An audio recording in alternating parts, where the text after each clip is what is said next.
Mom, I made sure everything was locked up tight. Of course, I didn't forget Dad's cherished shed either. That's great. Shall we go on our trip then? We were supposed to go on a birthday trip for our daughter, the three of us, including my husband. However, he suddenly had to go on a business trip because of an urgent work matter he couldn't get out of, and just like that, he said we wouldn't be able to go on the trip. After sending off my husband, my daughter and I headed to the airport and flew to our destination.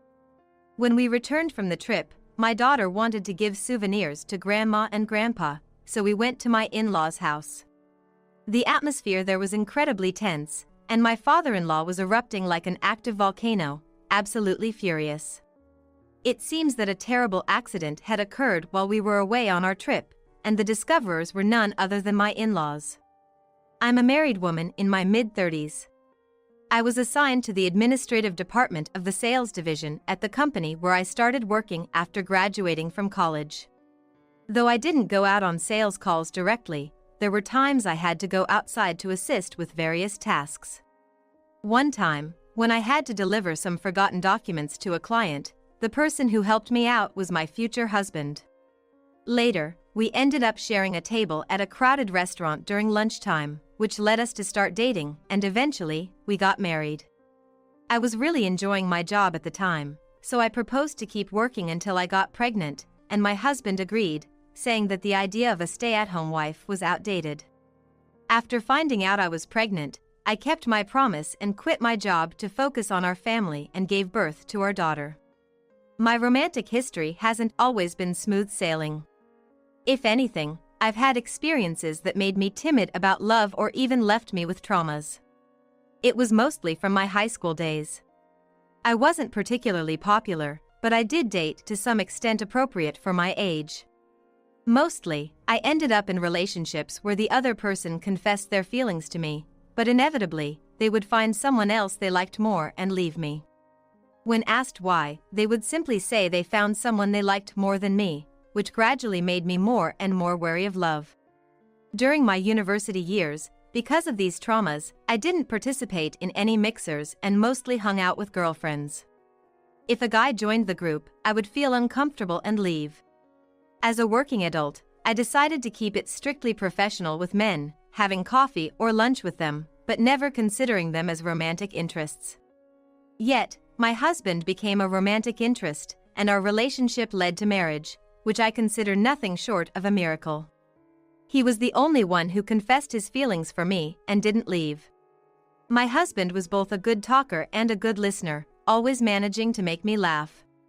Life with him was lively, every day felt fresh and exciting, and I was truly happy. Then, one day, someone I knew moved nearby. That person was a friend I was very close to when I was in high school. Looking back, it might have been over something trivial, but at the time, it felt significant enough for us to have a falling out. What exactly led us to drift apart, I can't quite remember now. Since our falling out, I hadn't contacted her even once, only hearing about her through mutual friends at reunions. That's how I learned she had gotten married. When we accidentally met again, I was so stiff, not knowing the right way to act. But she approached me cheerfully, as if she had no memory of our quarrel. So, I blurted out, "Emmy?" Because that's what I used to call her. Emmy cheerfully said, "I got divorced." It seems she decided to start fresh and moved to an unfamiliar place. She brightly shared that she's now making a living through part-time jobs. Can you believe running into someone I know here? I'll be honest with you, I was really feeling scared and vulnerable. I'm not used to being alone. I remembered how Emmy always had people around her, always lively. So, I impulsively said, "We're neighbors now, come over any time." Little did I know, this would lead to something else. Emmy quickly came over, saying she bought some trendy pastries to share with my family. At first, she came over when my husband wasn't home, during weekdays, but gradually, she started saying it was lonely to eat alone and began staying for dinner. Eventually, she got on well with my husband, and before I knew it, she was frequently visiting when my husband was home. Our house was always filled with conversation and laughter. Having Emmy around, and seeing how my husband was friendly towards my friend, I felt truly grateful. However, I started to notice that the closeness between my husband and Emmy was becoming unnatural. Even from a woman's perspective, Emmy is beautiful, and she has a way of talking to anyone without any barriers. In high school, she was adored by both upper and lower class men, and even teachers liked her. She was the kind of person who could befriend anyone. I don't think there is any ulterior motive, yet my husband blushed and acted all smitten around Emmy, sometimes touching her more than necessary. I can somewhat understand a man being charmed by Emmy's looks, but my husband has a wife and child right in front of him. What's with that behavior? My suspicion only grew. Emmy began visiting closer to the evening. Half the week, she was having dinner with my family as if it was a given. But I started making excuses, ensuring she left before my husband came home. Sometimes, I'd forcefully suggest, "How about we have lunch together," to get her out of the house. Initially, Emmy was okay with it, but gradually, she started asking, "Do you have a reason for not wanting me in your house?" And avoiding my husband became increasingly difficult. Despite not wanting my husband and her to get close, I found myself making up reasons to refuse her visits. Things changed after she started coming over. My husband has been into DIY since before we were married and always said he wanted his own shed in the backyard once we tied the knot. A shed wasn't feasible, so we settled for a large storage container that doubles as a workshop. He would spend almost all his days off locked away in there, immersed in his hobby. He brought in a big sofa to lounge on, but he never shooed me or our daughter away. In fact, he'd get passionate about his projects or work on them together with her. Our daughter enjoyed watching things come together so much that there were times she wouldn't leave his side. But recently, he's been chasing her away with a "stay out of the shed," looking furious, and locking himself in.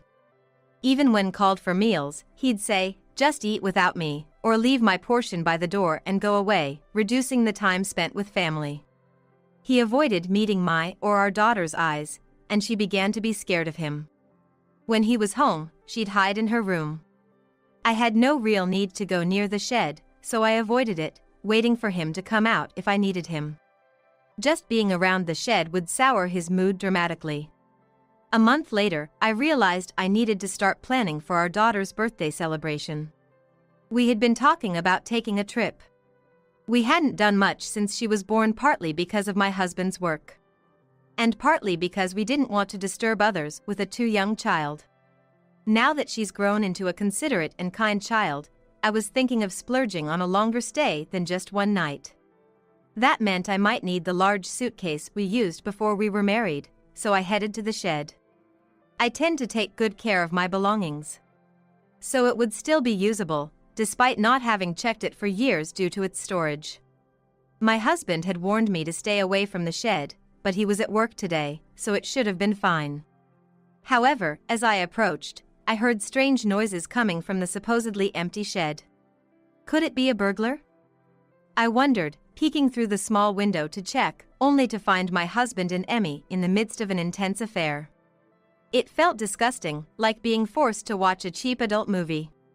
Of course, the shock that my husband and Emmy were in such a relationship hit me hard, but deep down, I wasn't entirely surprised by his behavior considering recent attitudes.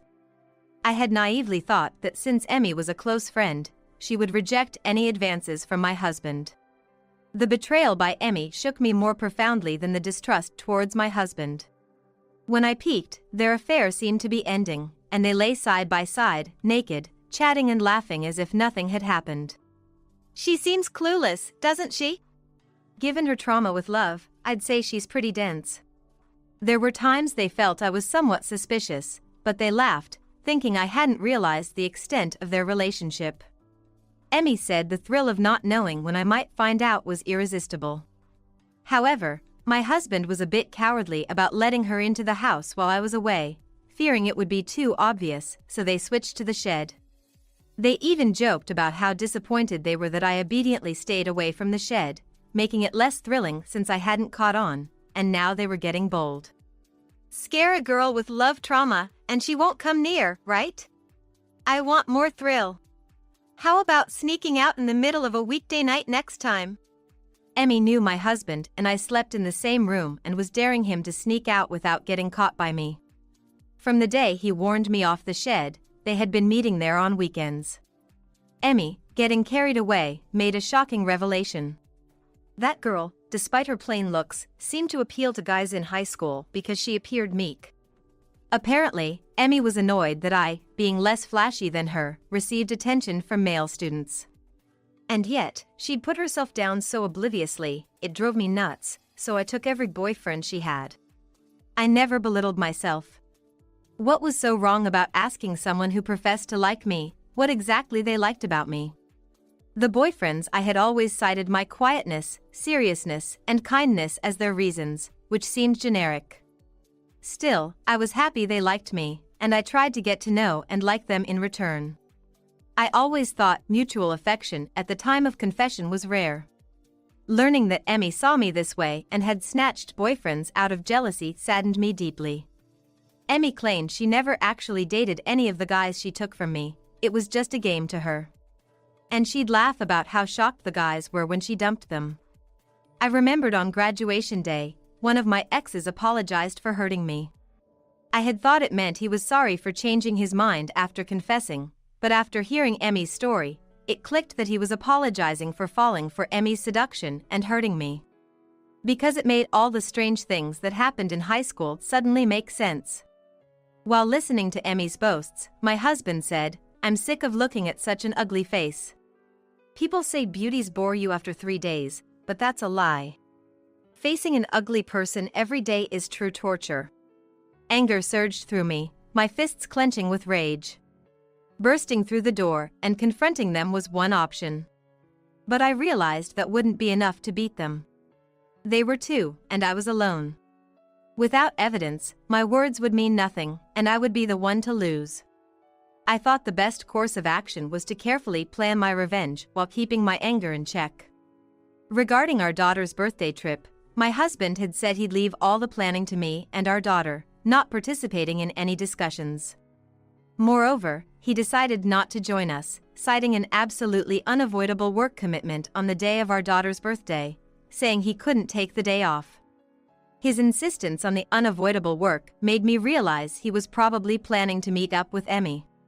Children often notice more than adults think, and our daughter had realized that her father's moodiness wasn't just about him being irritable. She was scared and didn't want to be in the same space as him, so for her, the fact that he wouldn't be joining the family trip seemed like a blessing. She seemed relieved when I told her.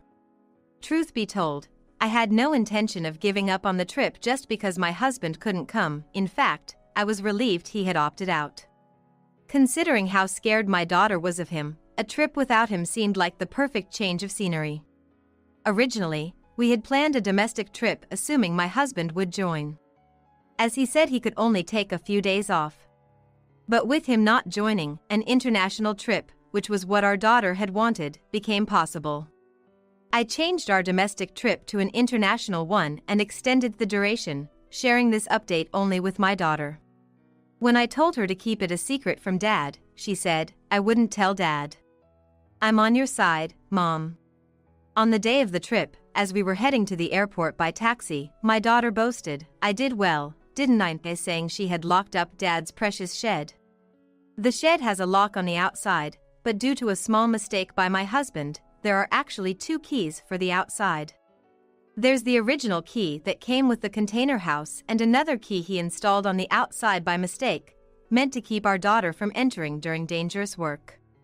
He later added a lock that could only be locked from the inside, totaling 3 locks on the shed. The inside lock can only be operated from within. It wasn't summer yet, but the season could see significant temperature rises during the day. I figured they wouldn't dare use the shed for their secret meetings, especially without telling my husband about the lock situation, and boarded the plane. I remembered my husband once saying the shed felt like a sauna in the summer and wanted to install air conditioning. But I had refused, arguing that a fan and an open window were sufficient for a space only used on weekends. This decision would turn out to play into my plan for revenge. While staying at our travel destination, we received a cryptic message from my in-laws once. It seemed something unexpected had happened at home. But they insisted they'd handle it and told us to enjoy our trip with our daughter to the fullest.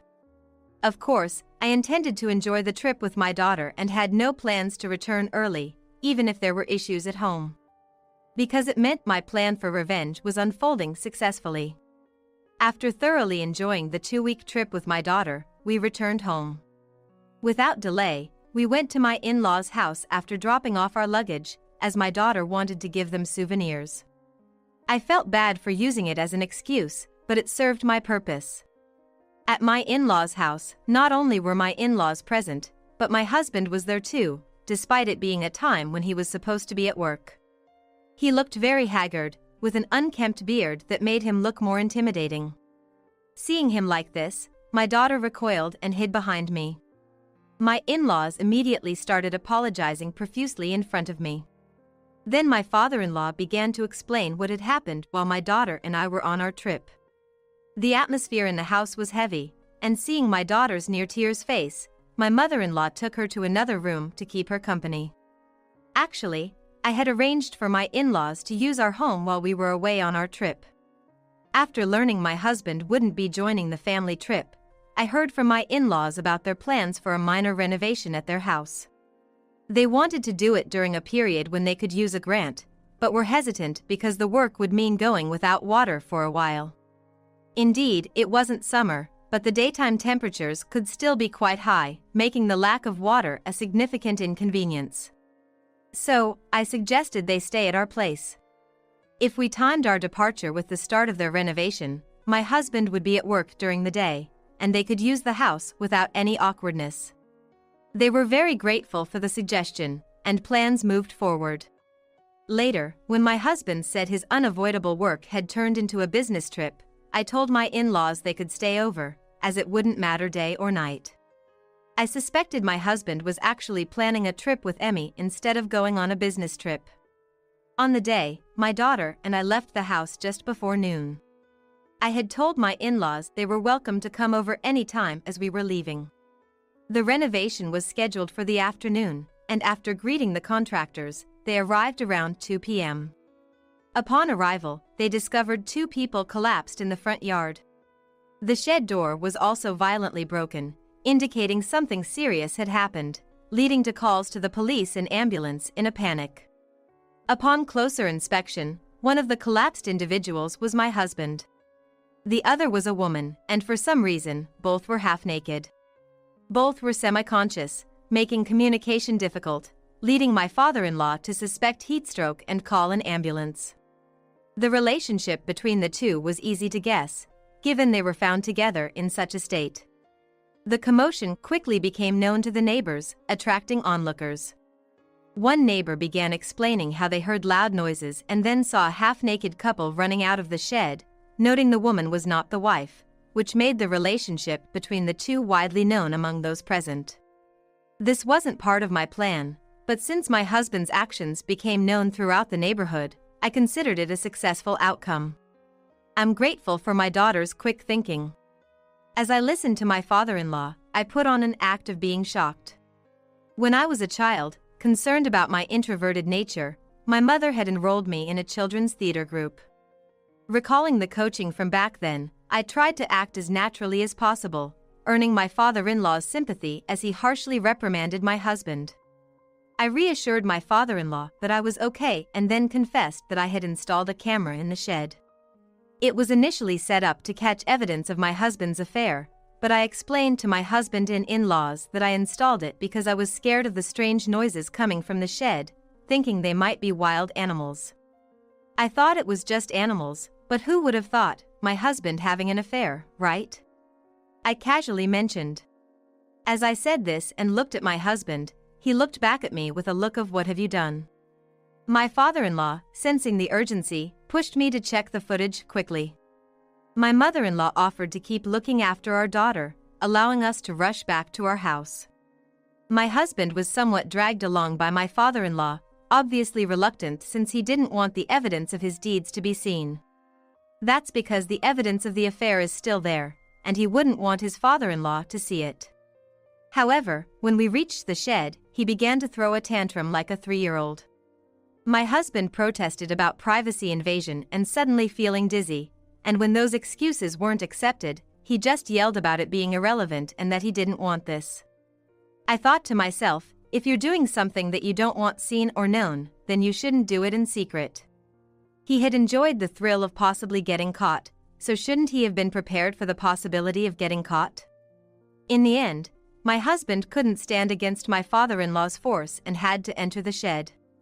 My father-in-law has been practicing martial arts since he was young and still goes to the local dojo to teach kids. My physically inactive husband had no chance against him. The camera in the shed captured my husband sneaking back into the yard and into the shed after saying he was going on a business trip. The camera was discreetly installed not just inside the shed but also at the entrance to catch anyone unnoticed. Once inside, Emmy was already there waiting. It seems they had created a space in the hedge for one person to get through to the yard without me noticing, placing something in front of it that even a woman could move to deceive me. Waiting for my husband in the storage room, Emmy was already in her underwear and seemed eager to do it.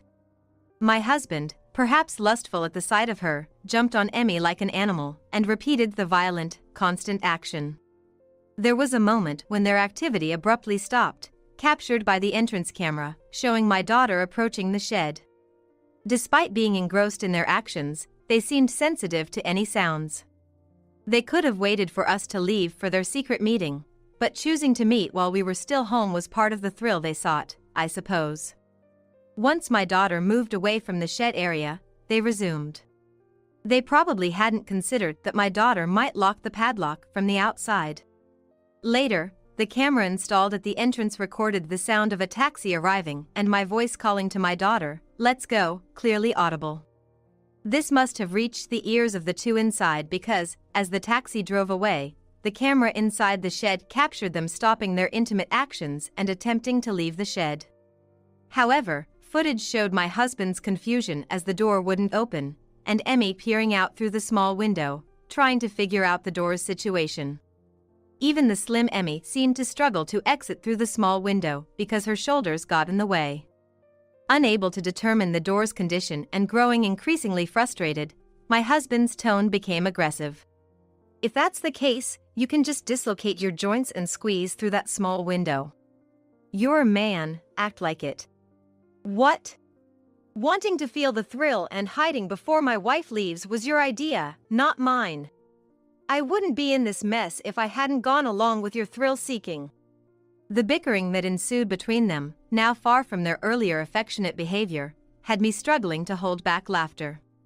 Trapped in the sealed shed, the temperature inside was rising rapidly. Unable to find a way out and without a key, the pair were sweating profusely, resembling people stuck in a sauna. Dehydrated from sweating, their risk of heatstroke skyrocketed, seemingly leading to the condition's onset. Both my husband and Emmy must have had their phones on them. They could have just called for emergency services while dressed, I thought.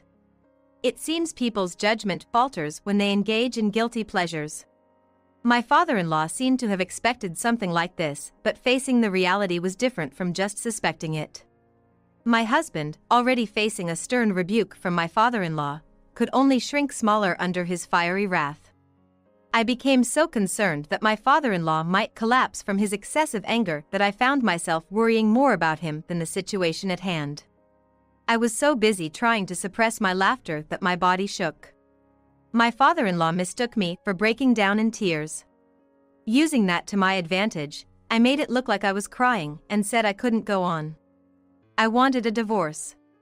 While emotional wounds can't be healed with money, I expressed my desire for compensation in the form of alimony, to which my father-in-law strongly agreed, saying it was the right decision. He promised to make my husband pay alimony, and forced him, who hadn't uttered a single apology, to see my eyes and say sorry. My father-in-law also said he'd make my husband pay for a new place to live, reasoning that I wouldn't want to stay in a house tainted by infidelity. My husband started to object, saying, "Why should I?" but wilted under my father-in-law's gaze, sharper than any gang's, and meekly agreed to comply. Having been strictly disciplined by my father-in-law, a former athlete, since he was young, my husband has a tendency to follow his words, possibly out of trauma. Thanks to this, under my father-in-law's direction, everything went smoothly. After checking the camera and gathering my belongings, we returned to my in-laws' house, and then I moved to a hotel with my daughter. We decided to stay there until we found a new place, with my father-in-law insisting on my husband covering the costs. We opted for a rental apartment instead of a house, choosing a new building that was about to be completed and moving in as soon as it was ready. Right before we were set to move in, I received a call from Emmy. I could guess the gist of what Emmy wanted, but decided to answer to avoid any further complications. Don't you dare contact my ex-husband, you ugly thing. Her true nature seemed to reveal itself through her vile language and classless shouting, further criticizing me in a shrill voice, telling me not to show off my happiness just because I'm plain, or saying I don't know how to please a man. It's audacious. Speaking of which, there was a conversation between my husband and Emmy on the camera where my husband criticized our intimate life, saying, "She just lies there like a decoration, so boring." Probably, my husband often complained that our marital life was dull. Because I thought your ex-husband was making a valid point. In fact, before I suspected the affair between Emmy and my husband, I received a call from someone claiming to be Emmy's ex-husband. He told me Emmy had vanished without paying alimony or child support. The message was about expanding Emmy's social circle to investigate her whereabouts. It seems someone suggested to him that I might know Emmy's whereabouts. When I received the call, Emmy had told me she was fleeing from an abusive ex, so thinking she was still being pursued post-divorce, I said I didn't know anything. But after learning the truth about Emmy and my husband, and her past betrayals, I asked a mutual friend about the real reason for Emmy's divorce. The friend didn't know the true reason, but they shared rumors that were completely different from what Emmy had told me. I then contacted the person who claimed to be Emmy's ex-husband, and heard a story very similar to the rumors. Emmy apparently had a child but showed no interest in parenting, always leaving the child with her ex-husband. She neglected child-rearing and household duties, indulging in flashy affairs.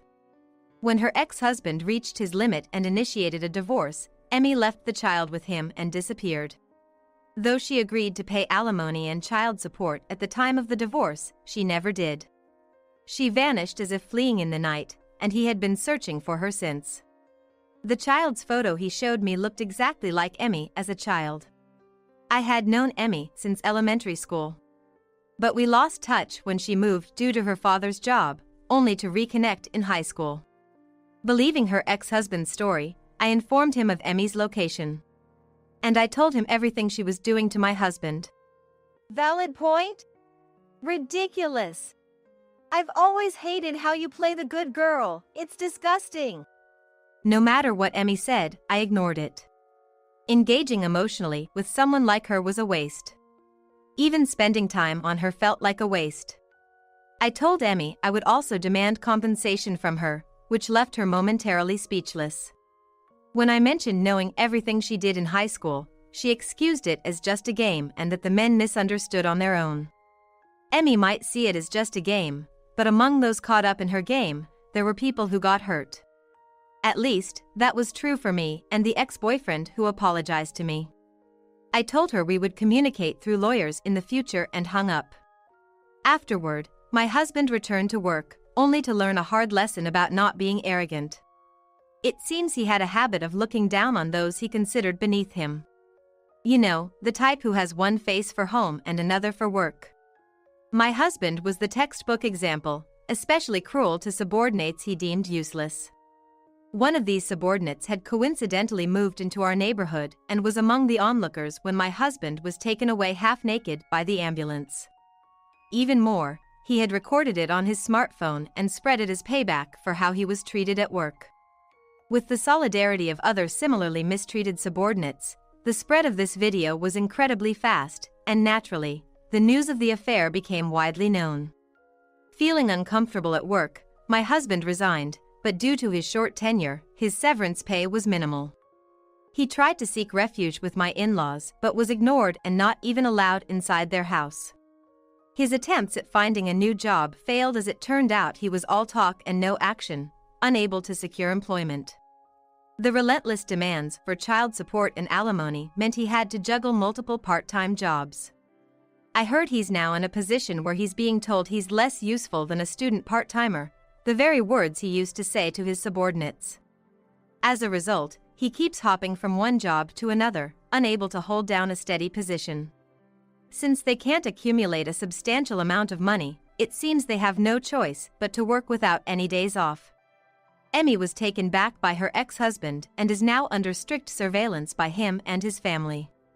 She was dumped into a company known to her ex-husband, notorious for its harsh working conditions. It's a job that needs doing, but due to its danger and unpopularity, it pays well. Given that few people manage to stay long, it must be an environment more challenging than one can imagine. It seems Emmy is being reformed as a person, returning exhausted to the company dormitory every day without the spare energy to engage in affairs or snatch anyone's boyfriend. By the time payday arrives, her ex-husband has already deducted alimony and child support. In the end, they are left with an amount even lower than what a student part-time job would pay. Since she lives in a company dormitory, rent and utilities are deducted up front. Considering only food expenses are out of pocket, her ex-husband remarked that she should manage, informing me of Emmy's current situation. A few days later, I was notified that Emmy had attempted to escape due to the harsh conditions. But her movements were constantly monitored, and she was quickly found and brought back, receiving a severe reprimand that seemingly broke her spirit. Since then, there's been no sign of her trying to escape, and I've heard she's become quite submissive. My daughter and I have started a new life in our new home. Separated from my husband and knowing she wouldn't have to meet him unless she wanted to, my daughter has gradually returned to her cheerful self, stabilizing emotionally after the turmoil caused by my husband's behavior. Actually, I've always enjoyed obtaining certifications, and during my college years and even after getting married, I acquired several through distance learning. One of them has been particularly useful in job transitions. Though I became a stay-at-home mom after getting married and giving birth, I worked from home as much as I could. Now, I've decided to work full-time at an office. I might make my daughter feel a bit lonely, but I believe she'll understand. From now on, it's just the two of us, side by side, living a happy life, I told her. My daughter confidently replied, "I'll protect Mommy." It seems this ordeal has taught my daughter something profound. I've vowed to live each day to the fullest to protect my daughter's smile. I've got something important to talk about. What? Oh, you did say you had a lot to talk about when you got back, didn't you? Yeah. I want a divorce. What? Why all of a sudden? This is too sudden and too one-sided, isn't it? While undergoing treatment for cervical cancer, my husband suddenly demanded a divorce. I was completely panicked, not understanding the reason for the divorce at all. He did explain the reason for the divorce to try and clear up my confusion, but it was an utterly unreasonable one. It's because I've found someone I love more than you, understand? It seems he plans to leave me for a 19-year-old woman. I don't mind if we get divorced. But divorce isn't like a romance, where you can just say goodbye and that's that. I understand what you're thinking. But you can't just decide on a divorce right now, can you?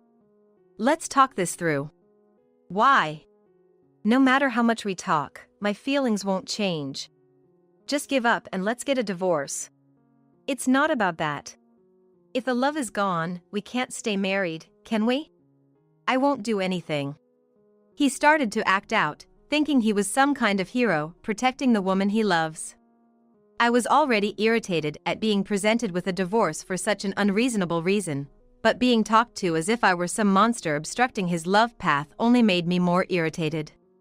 I'm sure if he says one more irritating thing, I won't be able to hold back. You know you're at a higher risk of early childbirth and miscarriage after the surgery for cervical cancer, right? That's basically the same as being infertile. No value in a woman who's infertile. I'm gonna remarry a cute 19-year-old. He stepped on a massive landmine.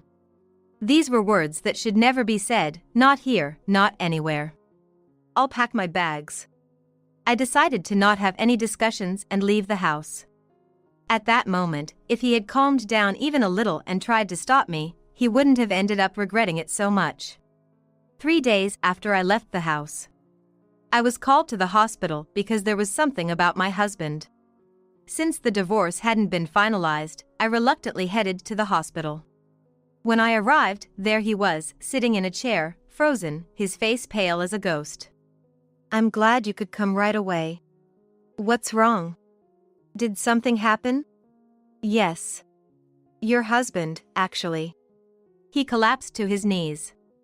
It seems a massive divine punishment had come down on him. "My name is Michelle. I'm a 27-year-old office worker. I married Kyle last year, and it's almost been a year since we got married. Kyle works at a supermarket as an employee, taking care of the produce section. We met 3 years ago, at his workplace, but my first impression of him wasn't very good. What should I make for dinner tonight? I'm too tired to think. Maybe I'll just buy some cheap vegetables and make a stir-fry like usual." Exhausted from work, I decided on the dinner menu in my head. Being familiar with the supermarket, I knew exactly where everything was. I headed straight for the stable and cheap vegetables. On the way, I noticed that cabbage was on sale, which stopped me in my tracks. I can't finish it by myself, though. It's a good deal, isn't it? The price goes back tomorrow, so you'd better buy it now. It is good for your skin because it has vitamin C, and it's also good for your bones because it contains vitamin K and calcium. Oh, yes. Thank you. I wasn't expecting to be approached by a store employee, so when Kyle suddenly spoke to me from behind, I jumped. Turning around, he continued to extol the virtues of cabbage to me, ignoring my bewildered expression, like he was a sales clerk in a clothing store. Not knowing how to respond, I nodded politely, put a head of cabbage in my cart, and walked away. After that day, whenever Kyle saw me in the store, he would always recommend vegetables to me. Eventually, he started talking about things other than vegetables, like his job and his life, and began asking about mine, eventually inviting me out for a meal. Essentially, Kyle was hitting on me. The idea of being hit on by a man who was hitting on a customer during work hours left a bad impression on me. However, he kept inviting me out, so on a whim, I decided to go out to eat with him once. I thought my husband was a bit frivolous for hitting on me, but when we went out to eat, he was surprisingly kind and sincere. My impression of him changed drastically, and I started to become interested in him, which led to us dating. After we started dating, I asked him why he approached me. A few weeks after I started working at the supermarket, I saw Michelle for the first time and it was love at first sight. I decided then that I had to talk to her the next time I saw her. You can't just do nothing when you fall for someone, even if it's a customer, right? Turns out, Kyle wasn't frivolous, he was passionate about love, the kind of guy who gets tunnel vision when he likes someone. After 2 years of dating, we got married last year. We've been married for a year now, so we were thinking it might be time to start trying for kids. Then, a significant event occurred. One day, I was in agony in the bathroom. At first, I thought it was just my regular period, but the amount was abnormally heavy. I also started bleeding at times other than my period, and there was blood in my urine. You've been feeling sick a lot lately, haven't you? Are you okay? I think I'm okay, but maybe you're lacking iron. Why don't you try eating more spinach and prunes? I think nutrition is important, but it's not just that. Maybe I should get checked out at the hospital. It still hurts. When I came out of the bathroom, Kyle looked worried and spoke to me. However, my stomach started hurting again soon after, and I had to retreat back to the bathroom. Lately, this has been happening a lot. Feeling that something was definitely wrong, I decided to go to the hospital for a checkup. Some people believe they'll never get seriously ill. I was one of those people. And often, it's exactly those people who suddenly find themselves with a serious illness. I became one of those people. You have cervical cancer. Me? But I'm still young. Cancer? Cervical cancer is actually more common in younger women, starting in their late 20s. Hearing I had cancer at the age of 27, I was disheartened, feeling as if my energy was drained and my back started to hunch like an old woman's. However, the doctor gave me some hopeful news, and by the time I left the examination room, I was standing a bit straighter. But the thought of having to tell Kyle weighed heavily on me, and by the time I got home, my back was hunched over again like an old woman's. The night I found out I had cervical cancer, I was nervously eating dinner, thinking about how to tell Kyle. Trying to find the right moment, I couldn't taste my dinner and spoke less than usual. Sensing something was different, Kyle put down his bowl and chopsticks and asked me, "You went to get your test results from the hospital today, right? How did it go?" At Kyle's question, my heart felt as if it had been punched. I put down my bowl and chopsticks and braced myself. "I have cervical cancer." Cancer? But you're so young. Cervical cancer can occur in younger people too. I don't know much about cancer, but can't they just remove it with surgery? If they remove the uterus, does that mean you can't have kids anymore? Don't worry. That's not the case. Surgery is needed, but the disease hasn't progressed too far, so they don't need to remove the whole uterus. So, even though it's cancer, treatment is possible, and I can still get pregnant. Really? That's a relief. The illness is tough, but it's a saving grace that treatment and pregnancy are possible. Hearing my words, Kyle picked up his bowl and chopsticks again, reassured. And seeing his expression, I also felt relieved and continued explaining while holding my bowl and chopsticks. Cervical cancer occurs near the entrance of the uterus, and the surgery involves cutting out a cone-shaped piece of the cervix with a laser scalpel. So, the shape will change after the surgery. Because of the change in shape, there's an increased risk of preterm birth and miscarriage. But don't worry too much. The risk increases, but it doesn't become extremely high. Hey, we're eating. Even if it's important, can we not talk about surgeries and miscarriages right now? It makes it hard to eat. Oh, sorry. Relieved by Kyle's reaction, I cheerfully continued explaining, which made him pause his meal again. I decided to continue eating quietly, but the tension was no longer present on my face. The following week, I was admitted to the hospital for surgery. It was supposed to take about 2 to 3 weeks, but that was just an estimate. Depending on the situation, I could be discharged earlier or it might take about a month. Thinking I might be hospitalized for about a month, I naturally worried about Kyle's well-being as his wife. Make sure you eat properly. Don't fall into an unbalanced diet, okay? I always eat with balance in mind. It's you who doesn't eat vegetables, right? Make sure to wake up on time in the morning and not be late for work. I'm the one who gets up earlier since my work starts sooner. You're the one who ends up being late even when I try to wake you up. No matter what I worried about, it always seemed to come back like a boomerang. It appears there's no need to worry about Kyle being on his own. Once hospitalized, I felt anxious about undergoing major surgery for the first time, and I couldn't sleep at all on the first night. The next day, sensing my anxiety, Kyle visited me and avoided talking about the illness or surgery. Right now, we're getting a lot of new student workers. A college guy started to produce, and 3 students joined the cashier team. Oh? Was one of them a freelancer? I hardly go over to the registers, so I forgot. Maybe I'll check next time. Weren't you saying the young workers tend to quit soon? Hopefully, they stick around this time. That's more of an issue with the meat section. The work there is tough, so I guess it can't be helped. I've never felt so grateful for such ordinary conversations. Talking to Kyle made me feel as if I were at home, and it helped to calm my nerves.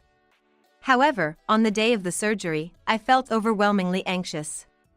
The nurse tried to calm my nerves with kind words, but as the time for the surgery approached, I gradually couldn't understand what she was saying due to anxiety and tension. By the time I was headed to the operating room, I started feeling so scared that I wanted to run away. But after entering the operating room and some time had passed, I realized the surgery was already over. About 6 hours had passed, but all I had were vague memories. The surgery, which I was so scared of, was over before I knew it, thanks to the general anesthesia. It was somewhat anticlimactic. Now that the surgery was over and I felt relieved, I was somewhat excited about how I would share this first surgery experience with Kyle. However, Kyle didn't visit the hospital on the day of the surgery or the day after. There was no response to my messages either.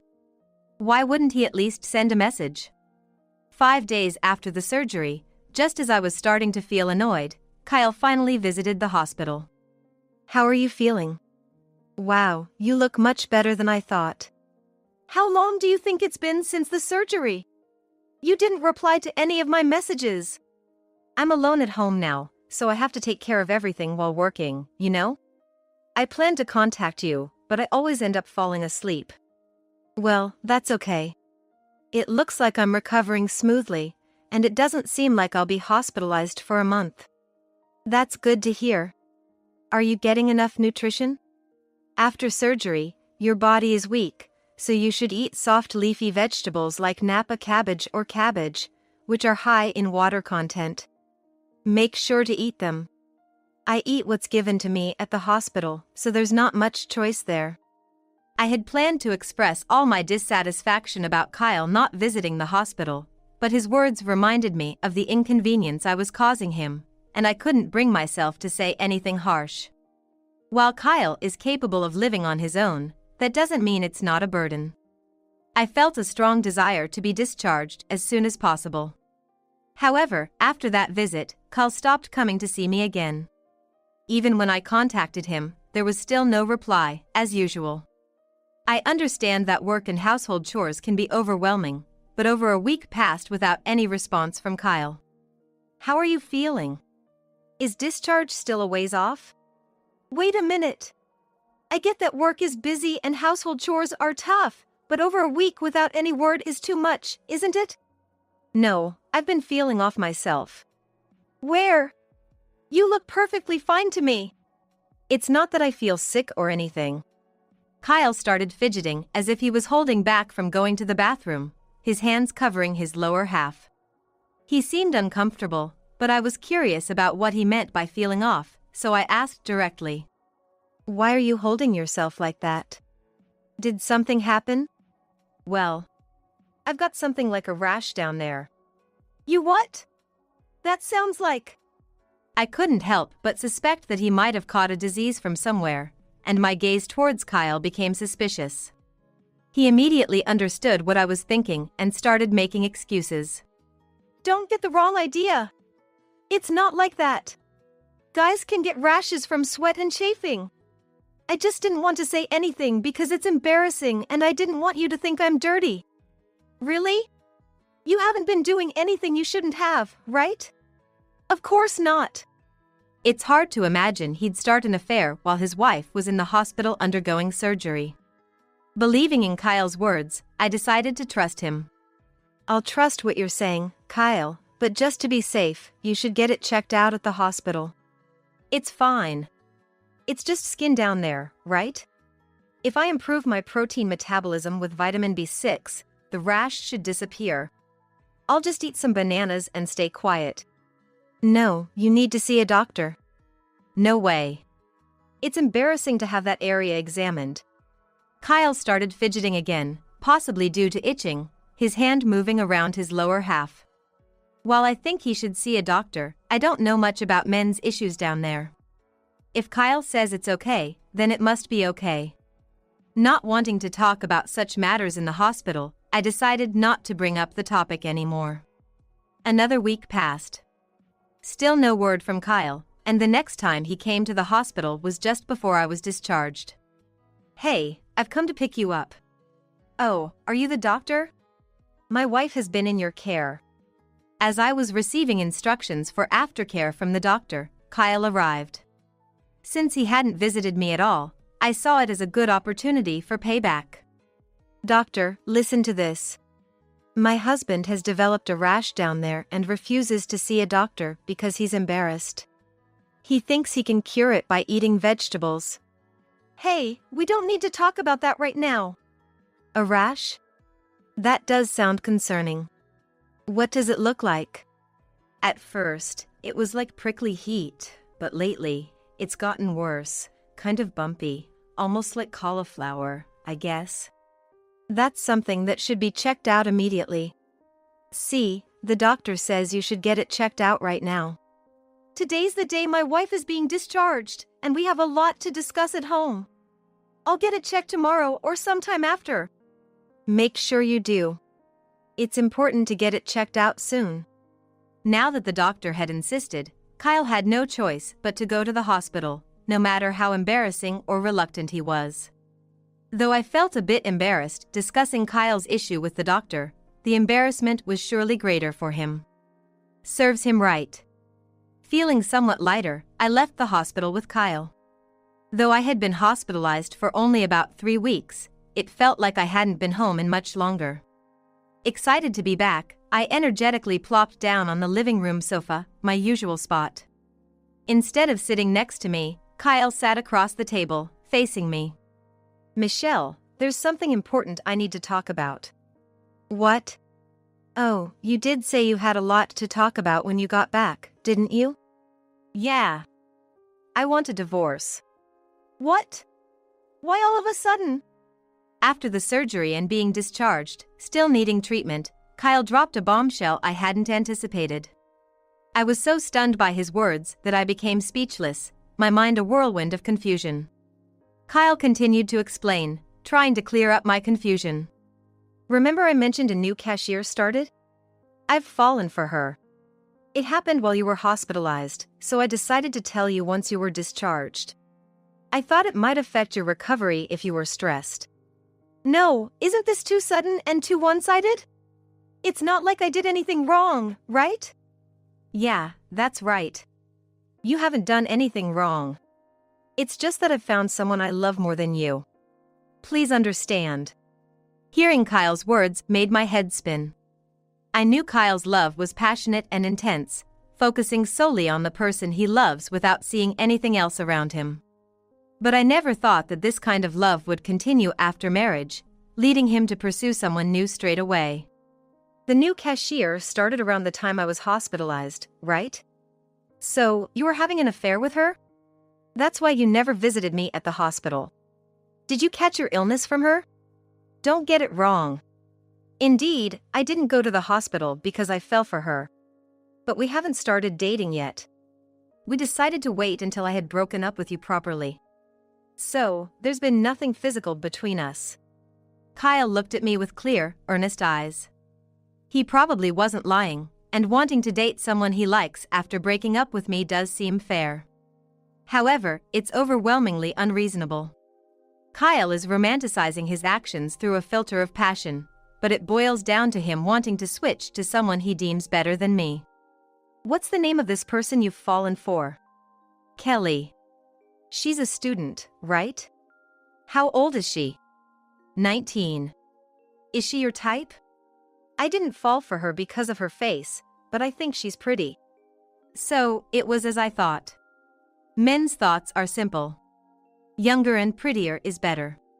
Even so, looking at passionate and straightforward traits from a distance, they seem so disheartening. I feel embarrassed now for having been pleased with Kyle's passionate love. I'm okay with divorcing a husband who justifies his shady actions with passionate love. But divorce isn't as simple as saying goodbye like in a romance. There's a lot we need to discuss. I understand your point, but you can't just decide on a divorce right now, can you? Let's talk about it. Why? No matter how much we talk, my feelings won't change. Just give up and let's get a divorce. It's not about that. Divorce isn't something you can just do on a whim, right? If the love is gone, we can't stay married, can we?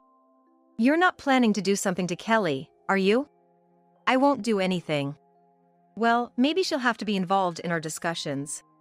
So, you were gathering information about her, planning to harm her, by asking her name and age. Kyle's eyes remained clear and sincere. He must think he's some kind of hero, protecting the one he loves. Being proposed a divorce for such an unreasonable reason already irritated me, but being treated as if I'm some monster in his path of love made me even more furious. If he says one more thing to irritate me, I'm sure I won't be able to hold back. You know you're at a higher risk of early childbirth and miscarriage after your surgery for cervical cancer, right? That's basically the same as being infertile. No value in a woman who's infertile. I'm gonna remarry a cute 19-year-old. Kelly won't have any problem having kids. Kyle stepped on a massive landmine. These were words that should never be said, not here, not anywhere. I'll pack my bags. I decided not to have any discussions and leave the house. If only Kyle had become a bit more rational and stopped feeling like a hero, he wouldn't have ended up regretting so much. 3 days after I left the house, the divorce was still a work in progress, but preparations were moving forward. It seemed like the divorce would be finalized smoothly. That was the plan, until a call from the hospital changed everything. I thought the call was about my health, but they wanted me to come to the hospital immediately because there was something about Kyle. The hospital wasn't aware of our ongoing divorce proceedings. Since I didn't answer calls at home, they must have called my cell phone. I thought about ignoring it, but since we were still technically married, I felt obligated to go to the hospital. Reluctantly, I decided to head to the hospital. Good, you came quickly. What happened? Is something wrong? When I arrived at the hospital, Kyle was sitting in a chair, frozen, his face pale as a ghost. Having been in a similar situation at the hospital myself, I somewhat understood. This usually means the discovery of a serious illness. Does Kyle have a serious illness? Yes. He had abnormalities in his lower body, and upon examination, it appears to be penile cancer. Cancer? My gaze shifted from the doctor back to Kyle. He must have heard it before, but hearing the word cancer again from the doctor's mouth seemed to make his body tense up even more. Is penile cancer, like cervical cancer, more common in younger people? No, it's more common in older individuals, over 60. It's quite rare compared to other cancers, as rare as becoming a millionaire at a casino. The chance of getting it at a young age is extremely low, like being struck by lightning in the middle of a city full of tall buildings. Is that so? Knowing Kyle had drawn such an unlucky lot, I couldn't help but let a smile slip despite understanding it wasn't a laughing matter. So rare to get such a cancer. What causes it? It's hard to say definitively, but human papillomavirus is a common cause. Yes, it's the same as cervical cancer. So, did I give cancer to Kyle? That's not necessarily the case. It can be transmitted through sexual activity, but it's also possible for men to contract it. So, it might have been transmitted from your husband to you, or both of you might have already been infected. Normally, the immune system handles it without issue, but in some cases, it can lead to cancer. Is Kyle's cancer treatable? Yes, similar to your cervical cancer, it can be treated with surgical removal. That means... I looked at Kyle's face again, and my smile widened. He hadn't noticed me laughing at him before, but this time he caught me. What are you laughing at? Sorry, I just couldn't help it. Doctor, does removal mean the whole thing? No, considering the progression, it will be a partial removal. What does that mean for having children? There won't be any issues with having children. However, there might be a decrease in reproductive function, and we'll try our best, but the shape might change. Doctor, just go ahead and remove it all. What's wrong with you? Why have you been like this? Kyle, perhaps irritated, tried to stand up and confront me. But his legs gave out due to the shock, and he collapsed to his knees. Despite this, his anger and frustration didn't subside, and he continued to yell at me while looking up from the ground. The doctor, unaware of our plans to divorce, looked perplexed at our exchange. He watched silently as I laughed, holding my stomach, and Kyle, yelling at me. Kyle had planned to leave me for a young and pretty 19-year-old. He must have been looking forward to it. Now, for his pleasure, he has encountered trouble in the most crucial part. He pointed out the increased risk of early childbirth and miscarriage due to my surgery for cervical cancer, but now Kyle also faces risks to his reproductive function. Doctor, we're getting divorced, so there's no need to contact me about my husband's illness. Well then, you take care now. Make sure you listen to the doctor and take your treatment seriously. I left the hospital feeling amused by the story I had heard. All that's left is to finalize the divorce as quickly as possible. However, the illness caused a bit of a stir in our divorce proceedings. A week after learning about Kyle's illness, my phone rang again. It was Kyle, so I thought it was about the divorce, but it turned out to be something else. Please! Let's pretend the divorce talk never happened. Why all of a sudden? We've come this far, why now? When I told her about my illness, Kelly dumped me. Seriously? My smile widened again. But this time, since it was over the phone, I didn't have to worry about being yelled at for laughing.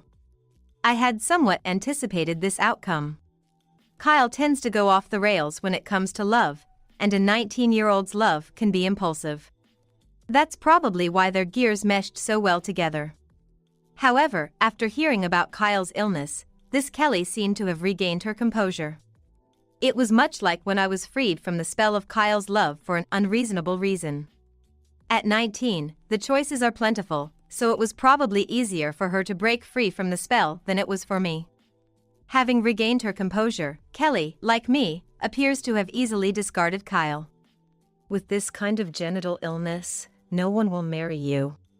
We're not divorced yet. Can't we start over, go back to square one? We're both people with the same concerns about having children, right? Let's support each other and live together going forward. So, you just want any young and pretty girl, huh? Don't say that. Work is tough. Everyone at the store knows about our divorce talks and me dating Kelly. If I'm dumped by both you and Kelly, I'd be too embarrassed to keep working. I don't care about that. Why don't you just find another job then? And don't call me anymore unless it's about the divorce. Wait! Don't be so cold. Please reconsider. I thought it was a pointless call and hung up, ignoring Kyle's pleading words. It's about time to go shopping for dinner. I decided to head to a supermarket that wasn't the one where Kyle works. Afterward, our divorce was finalized. Kelly, who had been dating my ex-husband, dumped him and quit her cashier job at the supermarket. I have no idea where she went. She's probably erased the incident with my ex-husband from her mind and is living her usual life somewhere else. However, unlike a student who can easily reset their environment, my ex-husband doesn't have that luxury. For now, he seems to be continuing to work as a supermarket employee. But, since Kelly apparently spilled everything to everyone around, my ex-husband seems to be working under the scrutiny and gossip of his coworkers. I imagine he'll find the environment too uncomfortable and will probably change jobs eventually. Also, since Kelly was just a girlfriend, a simple goodbye was all it took to end things with her. However, with my ex-husband and me, it was a divorce. Divorces require explaining the reasons to family members. I told my ex-husband's parents everything about why we divorced without holding anything back.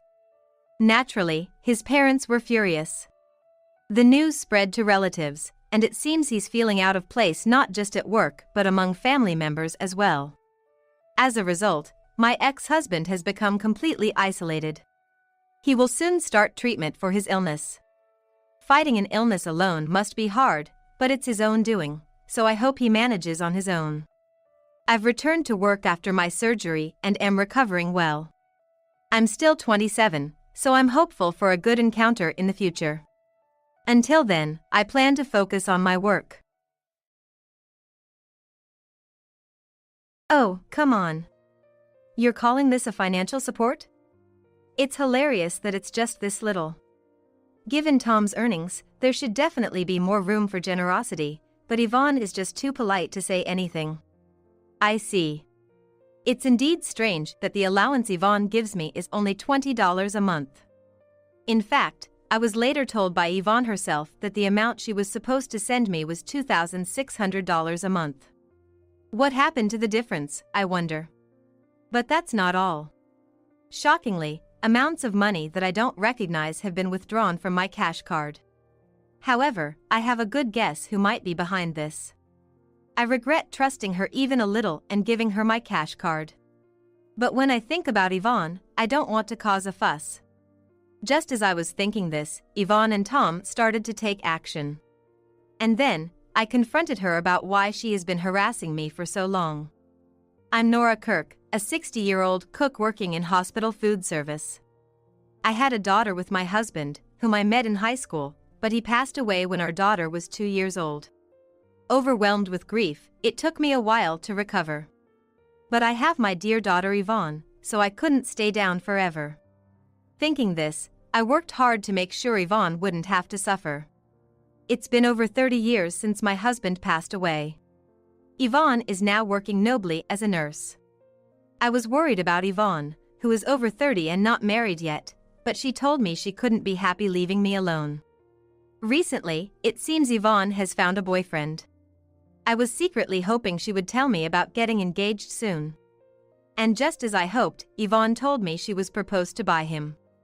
However, there was a shadow in Yvonne's expression. Wondering if there was a reason, I asked her. What's wrong, Yvonne? You're about to get married, but you seem down. Yvonne answered awkwardly. You know, Mom. I wanted to live with you or at least live nearby after I got married, so we could be just like we've always been. Yvonne started the conversation by talking about him and his family. His name is Tom. It seems he's an employee at a pharmaceutical company that visits the hospital where Yvonne works. However, Tom's mother is adamant about living with her son's wife. It appears she lost her husband 2 years ago and doesn't want to lose her only son as well. I can understand feeling lonely if she recently lost her husband, unlike me. Thinking this, I told Yvonne. You know, his mom might be feeling really lonely right now, wanting her son close. I kinda get it. But, being alone would be the same for you, Mom. Yvonne said, worried about me. Nevertheless, what's most important right now is Yvonne's happiness. Don't worry about me. I'll be fine on my own. Just focus on being happy with him. I reassured her, wanting Yvonne to feel at ease about her happiness. Some time passed, and Yvonne brought her fiancé Tom to our home. Tom, with his bright and gentle personality, seemed like a very nice man. I felt reassured that he would make her happy. However, when I met Tom's mother and realized Yvonne would be living with her, I was shocked and worried for Yvonne. The meeting took place at Tom's family home. This house would become Yvonne's new home, where she would live from now on. Dressed in a new suit, I went with Yvonne to Tom's house, thinking this. Their house was bigger and more impressive than I imagined. Seeing the grand entrance, I involuntarily gasped. Given that she's from such a wealthy-looking family, she must be a person of much higher standing than me. Sensing my feelings, Yvonne eased my tension. Mom, you don't need to be so nervous. Just relax. Right. Sorry. There's no point in me being nervous. I replied with a smile, not wanting to worry Yvonne. Then, taking a deep breath, I pressed the doorbell. Tom greeted us at the door with a warm smile. We've been expecting you. Please, come in. He said, easing my tension somewhat. But then, seeing Tom's mother appear from behind him made me catch my breath. The woman seemed familiar, as if I had seen her somewhere before. Nice to meet you. I'm Tom's mother, Sally. Hearing that name, a woman I knew from the past came to mind. Excuse me, by any chance, are you Sally Anderson from high school? Eh? Yes, my maiden name was Anderson, but who you might be? Indeed, she was Sally, a woman from my high school days, 2 years older than me, and a member of the same club. I'm Nora Kirk, went to same high school. I responded, making an awkward face. Sally's expression suddenly turned stern as if she remembered who I was. Back in high school, Sally was particularly harsh on me. For reasons I never understood, seemingly holding a grudge and often being mean. However, Sally's stern face quickly softened. "Oh, Nora? We both changed our last names, so I didn't recognize you," Sally said with a smile. It's been over 40 years since we graduated from high school, so she might not even remember being mean to me anymore. After the greetings at the entrance, we were led inside. There was a spacious guest room. Sally made some tea and then asked me, "Are you really okay with giving your daughter to us?" Being asked so directly if I was okay with giving away my daughter caught me off guard. But I knew I had to endure it for Yvonne's happiness. "Yes. I might have my shortcomings, but please take good care of her," I said. Sally looked at me with a sharp expression and said in a condescending tone, "Let me make this clear, Tom is the precious heir of this family. So, his wife will have to follow my guidelines." "And what would those be?" "Nothing difficult. Just don't go against what I've decided or neglect me, that's all." Her expression gradually took on the look of that girl from high school. The fact that living together was a non-negotiable condition had already made me anticipate a strict household, but it seemed there might be even stricter conditions than I imagined. I started to worry about Yvonne's future. But that doesn't mean I can oppose her marriage. Because Tom is a good person, I decided to trust him completely and leave Yvonne in his care. Once Yvonne got married and I was left alone, I focused solely on my job. I wanted to stay healthy and not worry Yvonne with any health issues, even if I got sick. However, one day, something happened.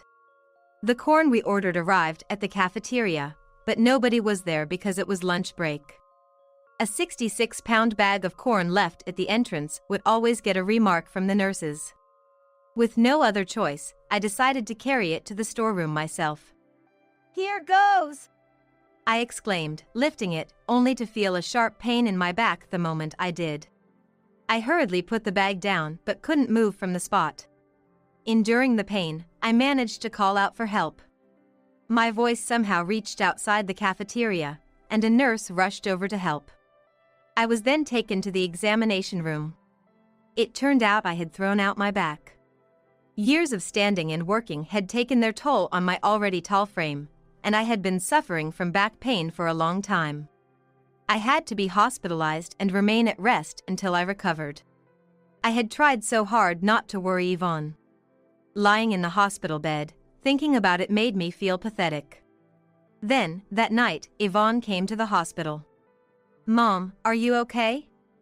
I got a call from your workplace and was surprised. But sorry for coming so late." "Oh, it's fine. You have your own family to look after. I'm sorry for worrying you. It's just a thrown-out back, I'll be fine," I replied, smiling to reassure Yvonne. But Yvonne, concerned for me, said, "Mom, you've been pushing yourself too hard raising me. It's my turn to take care of you. I can't be around because of work, but I'll send money to make sure you don't struggle financially. So, please take your time to rest and focus on healing your back." I was truly touched by Yvonne's kindness. However, I wondered if Sally would approve of the financial help.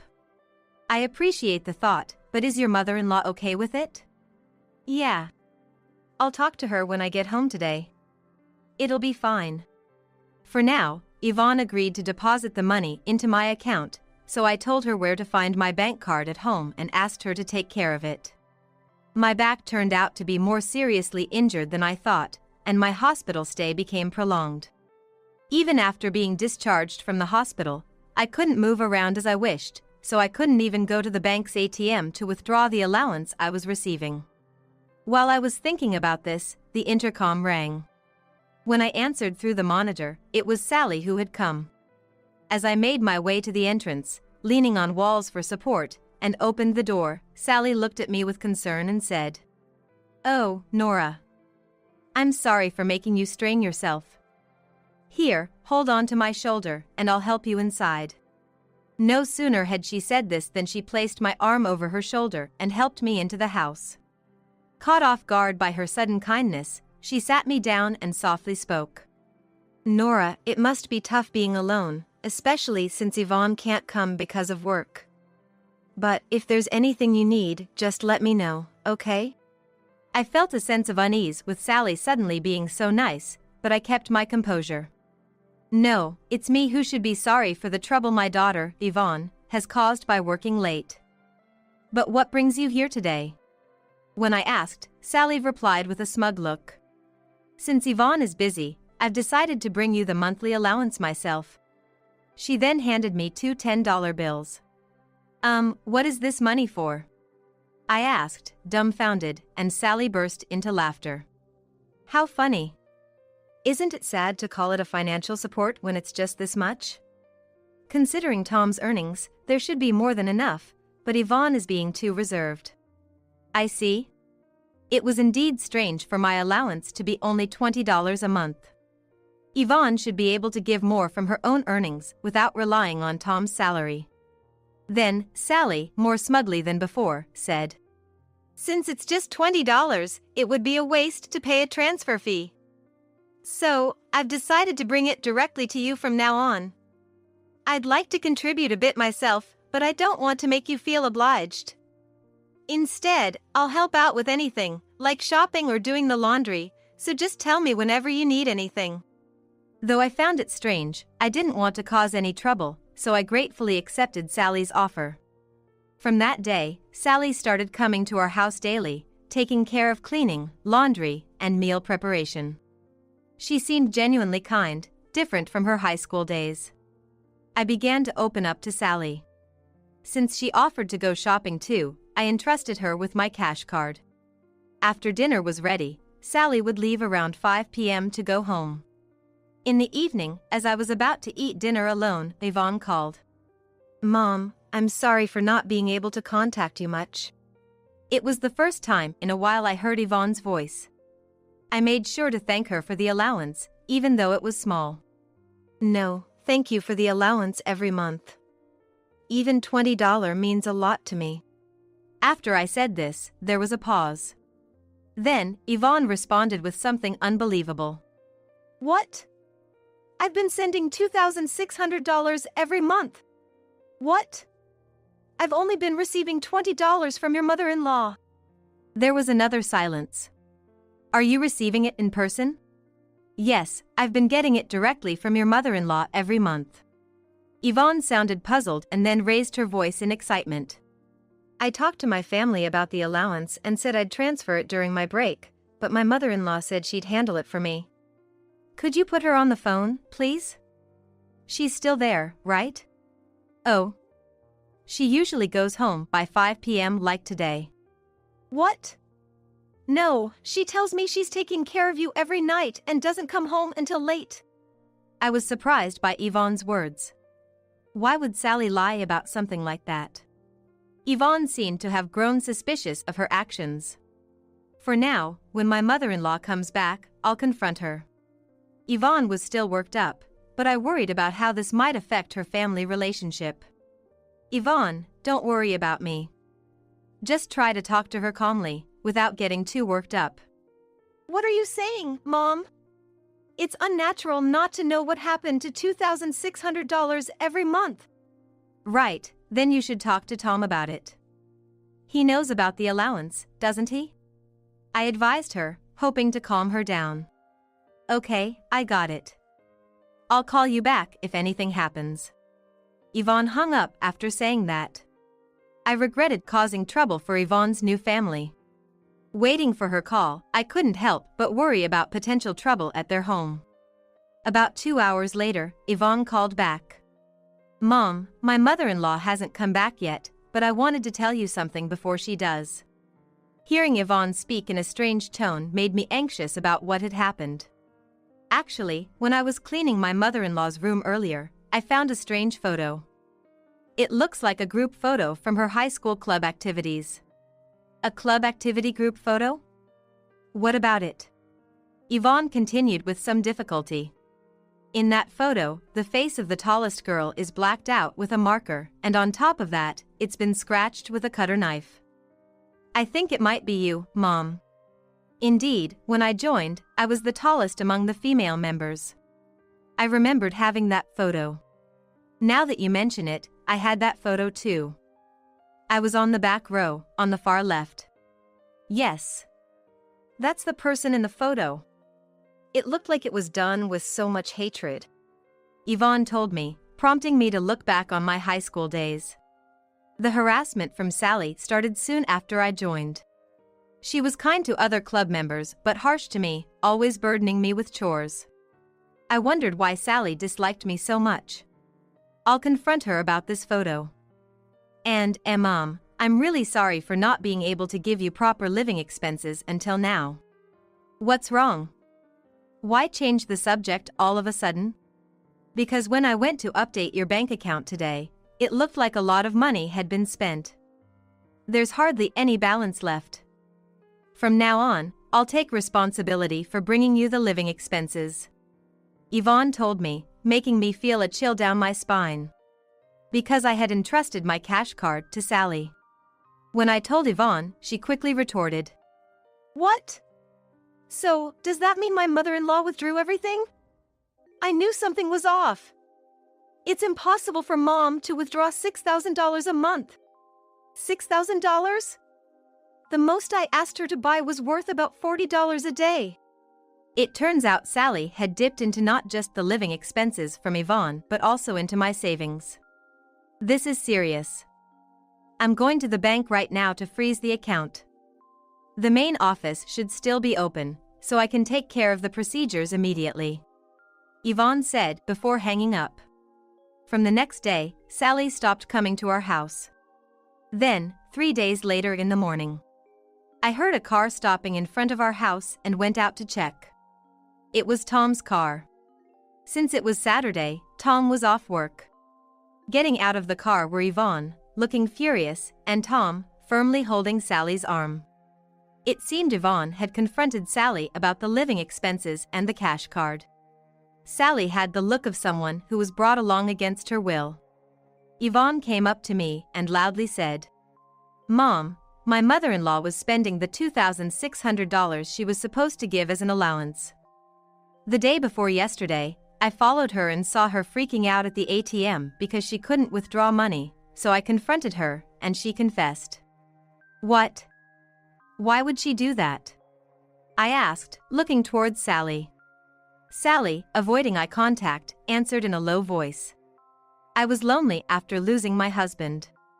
"Just because you were lonely, you thought it was okay to use someone else's money?"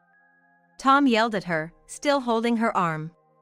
Then, he looked at me and apologized. "I'm sorry, Nora. I'll make sure she pays back every penny she used." "No, Tom, it's not your place to apologize. I shouldn't have trusted Sally and left her with my cash card." Tom then angrily said to Sally, "Why didn't you return the cash card right after shopping? Did you always keep it with you?" No matter what was said, Sally remained silent. Yvonne, looking more intimidating, glared at Sally.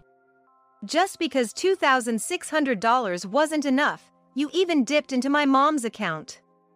We'll make sure you pay back everything you've used." "Wait, Yvonne. It's okay for me. I couldn't forgive Sally for using the money without permission. Yet, the thought of Yvonne's new family becoming strained was too painful for me. Let's just talk this over calmly," I suggested, trying to calm everyone down as we entered the house for a discussion. There was something more important than money that needed to be confirmed.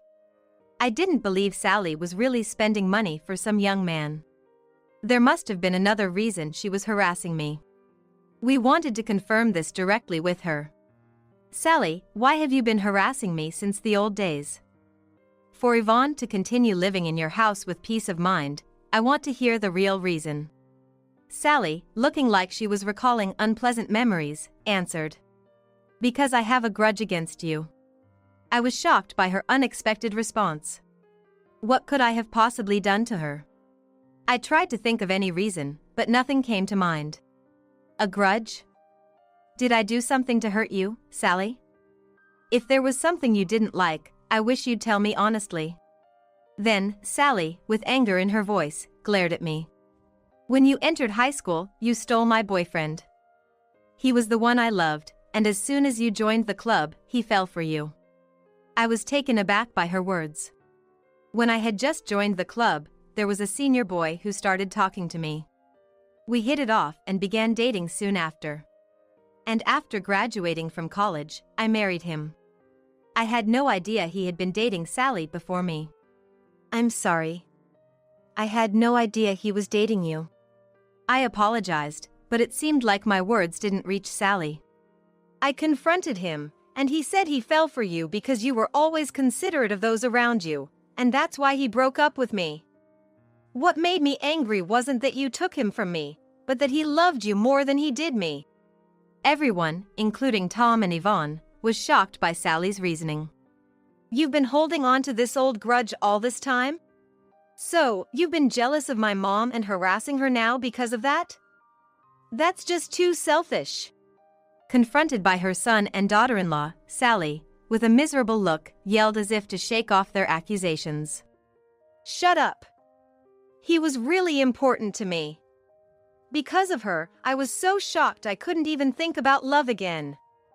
I even ended up marrying someone my parents chose for me. She ruined my life. Sally pointed at me, tears streaming down her face. But no one sympathized with her. I had my own hardships. Being ridiculed for my height since I was young. But in high school, I decided to value a kind heart over appearance. It led me to make good friends and find love. However, explaining this to Sally now seemed futile. To avoid escalating the situation, I calmly told Sally. Even though I didn't know, I apologize for hurting you, Sally. But holding on to that grudge will only hurt Tom and Yvonne. I'll try to stay out of your way to not cause any more trouble. Please, take good care of Yvonne as your daughter-in-law. Yvonne looked at me, surprised. Why? You did nothing wrong. It's okay. As long as you're happy, that's all that matters to me. Sally, with a complex expression, heard our conversation. Stop it, please. Always playing the good person, that's what I've always hated about you from the start. Sally's eyes filled with even larger tears. She likely realizes her own faults but can't openly admit them.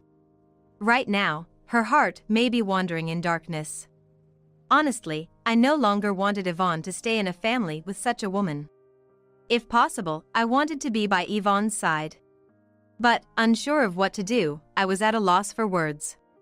Noticing this, Tom raised his voice in a firm manner. Enough is enough.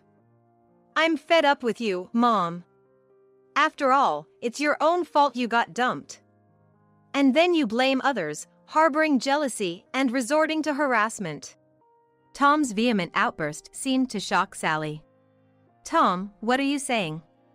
You're not usually one to speak like that. She probably thought her son would always comply with her wishes. But Tom is an honorable person. It's natural for him to criticize what's wrong, even if it involves a parent. Yvonne, with a serious gaze towards Sally, added, I wanted to have a good relationship with you. That's why I trusted you with the allowance and my mother's care. But now, I can no longer trust you, nor do I want to try to get along. Sally looked bitter at Yvonne's words. Yvonne! How dare you, being so arrogant as a daughter-in-law? Tom! Divorce her right now and kick her out. The one leaving is you, Mom. Tom yelled back, leaving everyone stunned. Sally's eyes widened, her mouth opening and closing in disbelief. To tell me to leave, Tom? I've wanted to say this for a while, but Mom always thinks you're right.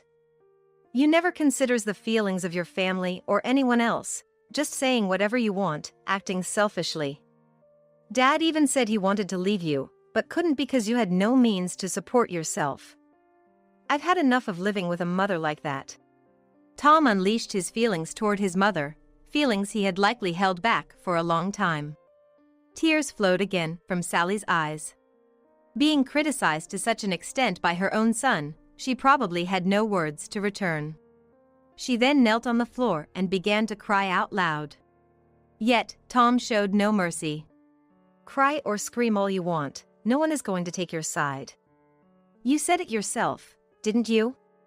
That your marriage, arranged by your parents, ruined your life. As Tom said this, Sally stopped crying and looked up. But she seemed unable to meet his gaze, looking away instead. Tom also had a sorrowful expression. Indeed, such matters shouldn't be discussed in front of one's child. As if regretting even having them. With tears in his eyes, Tom said, I'm severing our parent-child ties. So, please, just leave. And of course, make sure you repay the money you embezzled to Yvonne and Nora. Sally, spoken to in this way, kept her head down without responding. Likely, she had no means to repay the money. But more than that, the sorrow of being abandoned by her beloved son seemed unbearable. Why do I alone have to endure such hardship? She lamented, thinking she was the most aggrieved. If only she could humbly admit her faults and say I'm sorry, perhaps someone could have supported her. I've decided to completely give up on Sally. I'll leave the rest to Tom and Yvonne. Consequently, Sally was expelled from the house. Following discussions with Tom and Yvonne, it was agreed that the embezzled money would be repaid gradually from her survivor's pension and earnings from part-time work. However, for Sally, who had never worked before, just getting by would likely be a struggle. Overwhelmed by the unfamiliar stress of life and work, Sally reportedly made advances to a male customer at her part-time job. The man, also single and about her age, didn't show any disdain towards Sally's advances, and they started dating. However, life doesn't always go smoothly. One day, after staying over at Sally's apartment, the man ran off with her wallet, bank card while she was asleep. A report was filed immediately, but since the man had used a fake name, his true identity and whereabouts remained unknown. In the end, Sally lost everything and now works tirelessly at 2 jobs. I was informed by Yvonne. This is why repayments to me will be delayed for a while. However, I'm not concerned about the money.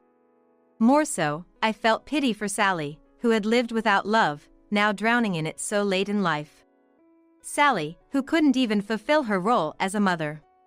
She might now live a lonely life without anyone by her side. As for me, my back pain has significantly improved, and I'm considering returning to work soon. But I'm thinking of postponing that for a while. Tom and Yvonne, who have been working hard together, have welcomed their first child. They named her Maureen. They were considering placing her in daycare, but I offered to take care of Maureen instead. Yvonne was delighted, but Tom hesitantly said, I really appreciate your offer, Nora, but it's too much to ask, especially since your back pain has just healed. Tom's concern made me feel a bit embarrassed. Then, Yvonne suggested, How about this? Until Maureen turns 1, we can both take turns taking parental leave while Mom helps us out. That way, it won't be too much of a burden on her, right? That sounds like a plan. Sharing the responsibility of child rearing means no one gets overwhelmed, and it creates a better family environment. Yes, raising a child is something the whole family should cooperate on. With such a family environment, I'm sure Maureen will grow up to be a wonderful child. I stared intently at her face. Then, it seemed like she looked back at me and smiled. Look, everyone, she just smiled. The family was warmed by her first smile.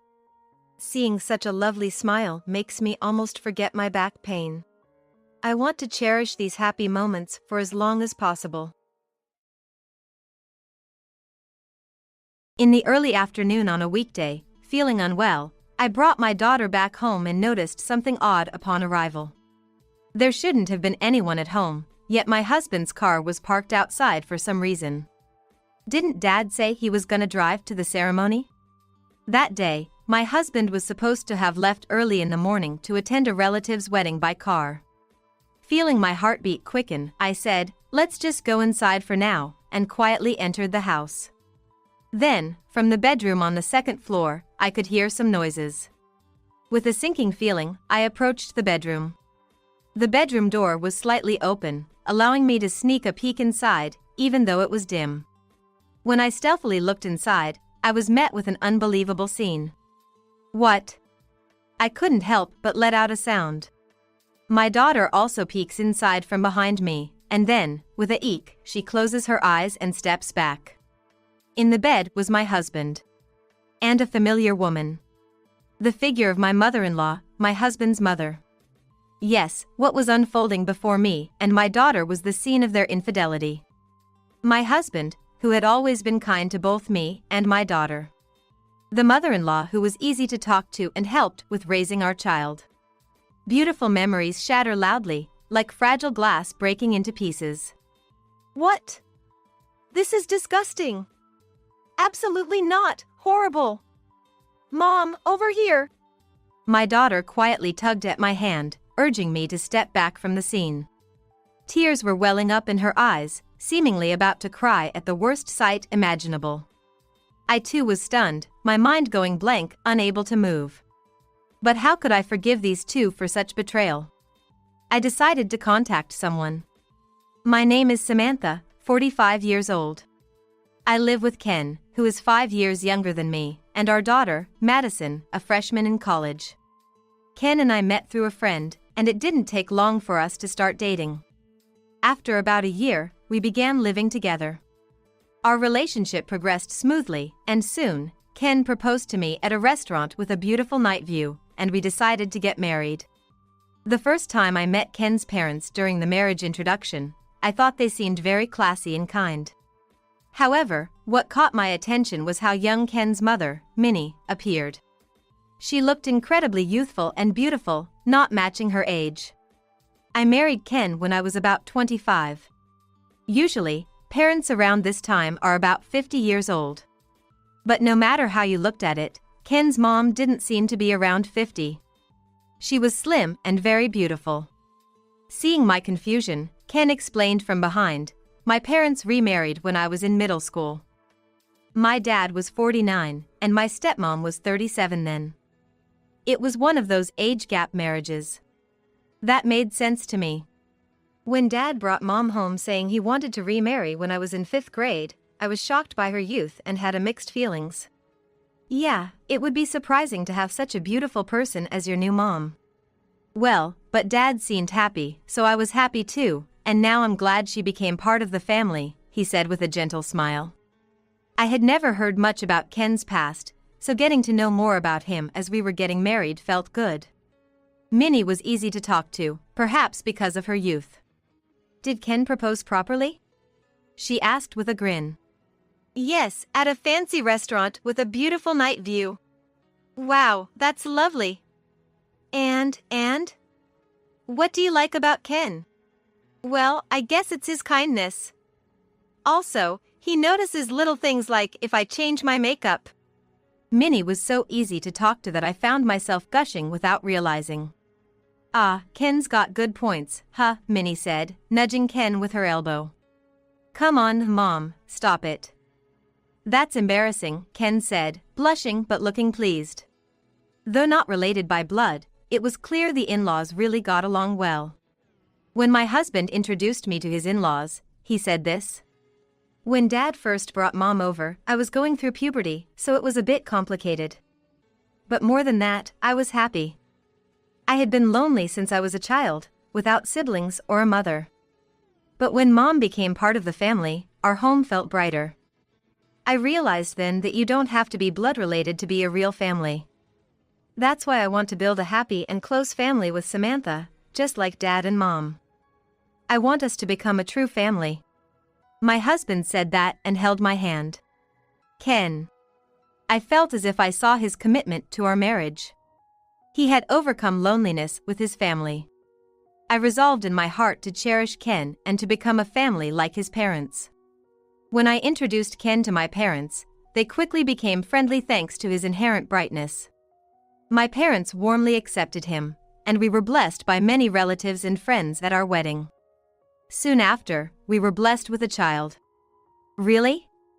I'm gonna be a dad?" Ken was surprised but beamed with joy at the news of my pregnancy. The in-laws felt the same, truly celebrating my pregnancy.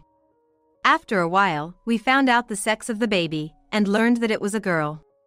"A girl, huh? I'm gonna be worried all the time." Ken, you're likely to be super protective. Man, if she ever brings home a boyfriend, I might just die of loneliness. If you say that, she might end up hating you. Even before she was born, we would laugh together. Those times were truly happy.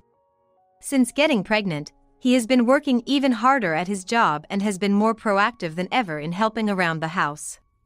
Sorry for making you cook dinner after just getting back from work. When my morning sickness was bad, he would even cook after coming home late from work. He says, "What are you talking about? Men can only stand by and watch, so let me at least do this." He also took care of me by bringing a blanket when he thought I might be cold, saying, "Hey, don't chill yourself," and insisting on carrying heavy items. "Give me that bag, I'll carry it." Even when I said, "I'm fine," he would insist, "No, give it here," and always took the initiative to help me. Thanks to my husband, both the baby and I were doing well. One day, I got a call from my mother. Aren't you planning on coming home for the birth? I hadn't really thought about it. It's your first birth, so there must be a lot of worries, right? You can come home for a while if you want. Really? Is that okay? Of course. You should lean on us at times like this. Grateful for my mother's kind words, I thanked her and replied, "Thank you. I'll talk to Ken about it." Nowadays, about half of all expectant mothers go back to their parental home before and after giving birth. Honestly, there were many things I didn't know and was anxious about with this being my first birth, so my mother's suggestion was very welcome. I'll discuss it with Ken. After hanging up with my mom and waiting a bit, I brought it up with Ken when he returned from work. My mom called today and asked if I'm considering going back home to give birth. I'm all for it. What do you want to do, Samantha? Well, to be honest, it would be reassuring to have my mom, who has experience in child-rearing, around. Yeah, that sounds good. My company doesn't offer paternity leave, and it would be a relief for me too if there's someone reliable near you in case something happens. If you want to go back home, I support it. Thank you. Then it's decided. Ken respected my wishes and was supportive of me going back home. And so, I was able to welcome the birthday without any problems. I named my daughter Madison, hoping she would grow up to value the connections between people and to be kind and considerate. After giving birth, I went back to my parents' house and spent some time there with my parents and daughter. The house will be left empty for a while, but considering my husband is good at household chores, I doubt I'll come back to find the house in a mess after being away for some time. He could manage to cook simple meals by himself, so I didn't have to worry about his brief stint living alone. On weekends, the three of us, Madison, Ken, and I, would live together. "I can change diapers now, I've practiced," he'd say, managing it perfectly as if he'd been practicing at home. Seeing him taking care of me and Madison even when I was not around made me smile naturally. Every day I felt grateful for having married such a wonderful person, both as a husband and as a father. When I returned home after the birth, the house was not at all messy and was kept in a clean state, just as I expected. Moreover, there was a new baby crib that I had wanted, along with a lot of diapers, toys, and clothes for the baby. What's all this? Did you buy all this? Pretty good, right? Actually, my dad and mom bought these as a gift for the baby. Really? That's so kind. I'll send them a thank you message later. Oh, do that. Mom even said cooking might be hard for you after work, so she cooked and brought over a bunch of frozen meals. She's really a warrior, isn't she? It seems that my mother-in-law had visited several times while I was away. She is amazing. I have a lot to learn from her. It's just that my mom is too incredible. He was laughing in amazement. Ken has always been one to heap praise on his mother. From the outside, one might think he's a bit of a mama's boy, as he often talks about his mother.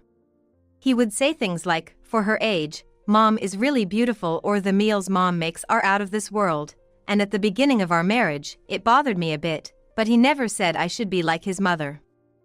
Above all, Ken is very kind to me, calling me cute and praising my cooking as the best. So, I tried not to dwell on it too much. Thanks to my in-laws and husband, both my daughter and I were able to live comfortably and happily every day. Eventually, my maternity leave ended, and it was time for me to return to work for the first time in a while, leaving my daughter at preschool. However, a week before returning, my boss informed me, "Samantha, I'm sorry, but you've been transferred to a different department starting next week." During my maternity leave, it seems they were short-staffed and hired someone new. I had been told before going on maternity leave that returning to the same department is not guaranteed, so I understand that it can't be helped. Honestly, I'm quite anxious, but living on just Ken's salary is not enough, so becoming a stay-at-home mom is not an option. I'm feeling down, but I have to psyche myself up and give it my all. Then came the first day back. The facilities and atmosphere had changed since I was last at work, and I found myself bewildered. Above all, having been transferred to a different department after such a long break, the work was completely different, and I was struggling just to keep up with everyone every day. I felt deeply how challenging it is to juggle childcare and work. I wonder if I can really manage both work and childcare from now on. As these days continued, I found myself expressing my concerns to Ken. He seemed a bit surprised since I usually don't make such downhearted remarks. "It's okay. You're just confused because of the new job and unfamiliar childcare. It'll settle down eventually. Cheer up," he said while patting my head, but I remained downcast. Then Ken suggested, "What if we ask my mom for help with childcare?" "Your mom?" "Yeah, my mom. She's never raised children and really wants to be more involved with the baby." "Is that so?" Yes. She'd be thrilled to spend time with the baby, and it might help you relax a bit, right? Just knowing someone nearby is willing to help can make a big difference. What do you think? If Minnie is really willing to help, it would be more than I could ask for. Is it really okay to rely on her so much? It's fine. In fact, she'll be happy. Saying this, Ken took out his smartphone and stepped out of the living room. After a while, he came back and gave me a peace sign, indicating she's happy to help. It seems he had already discussed it with Minnie. From then on, Minnie started to visit our house more frequently and, being a stay-at-home mom herself, actively helped with childcare. Some days, I'd come home from work to find that Minnie had cooked dinner or had picked up Madison from preschool. She also said, "Ken and I can watch Madison, so feel free to go back to your parents' house and relax without the child occasionally," and she and Ken's dad would sometimes take Madison out, really spoiling us. With Minnie's full support, we somehow managed to raise our daughter.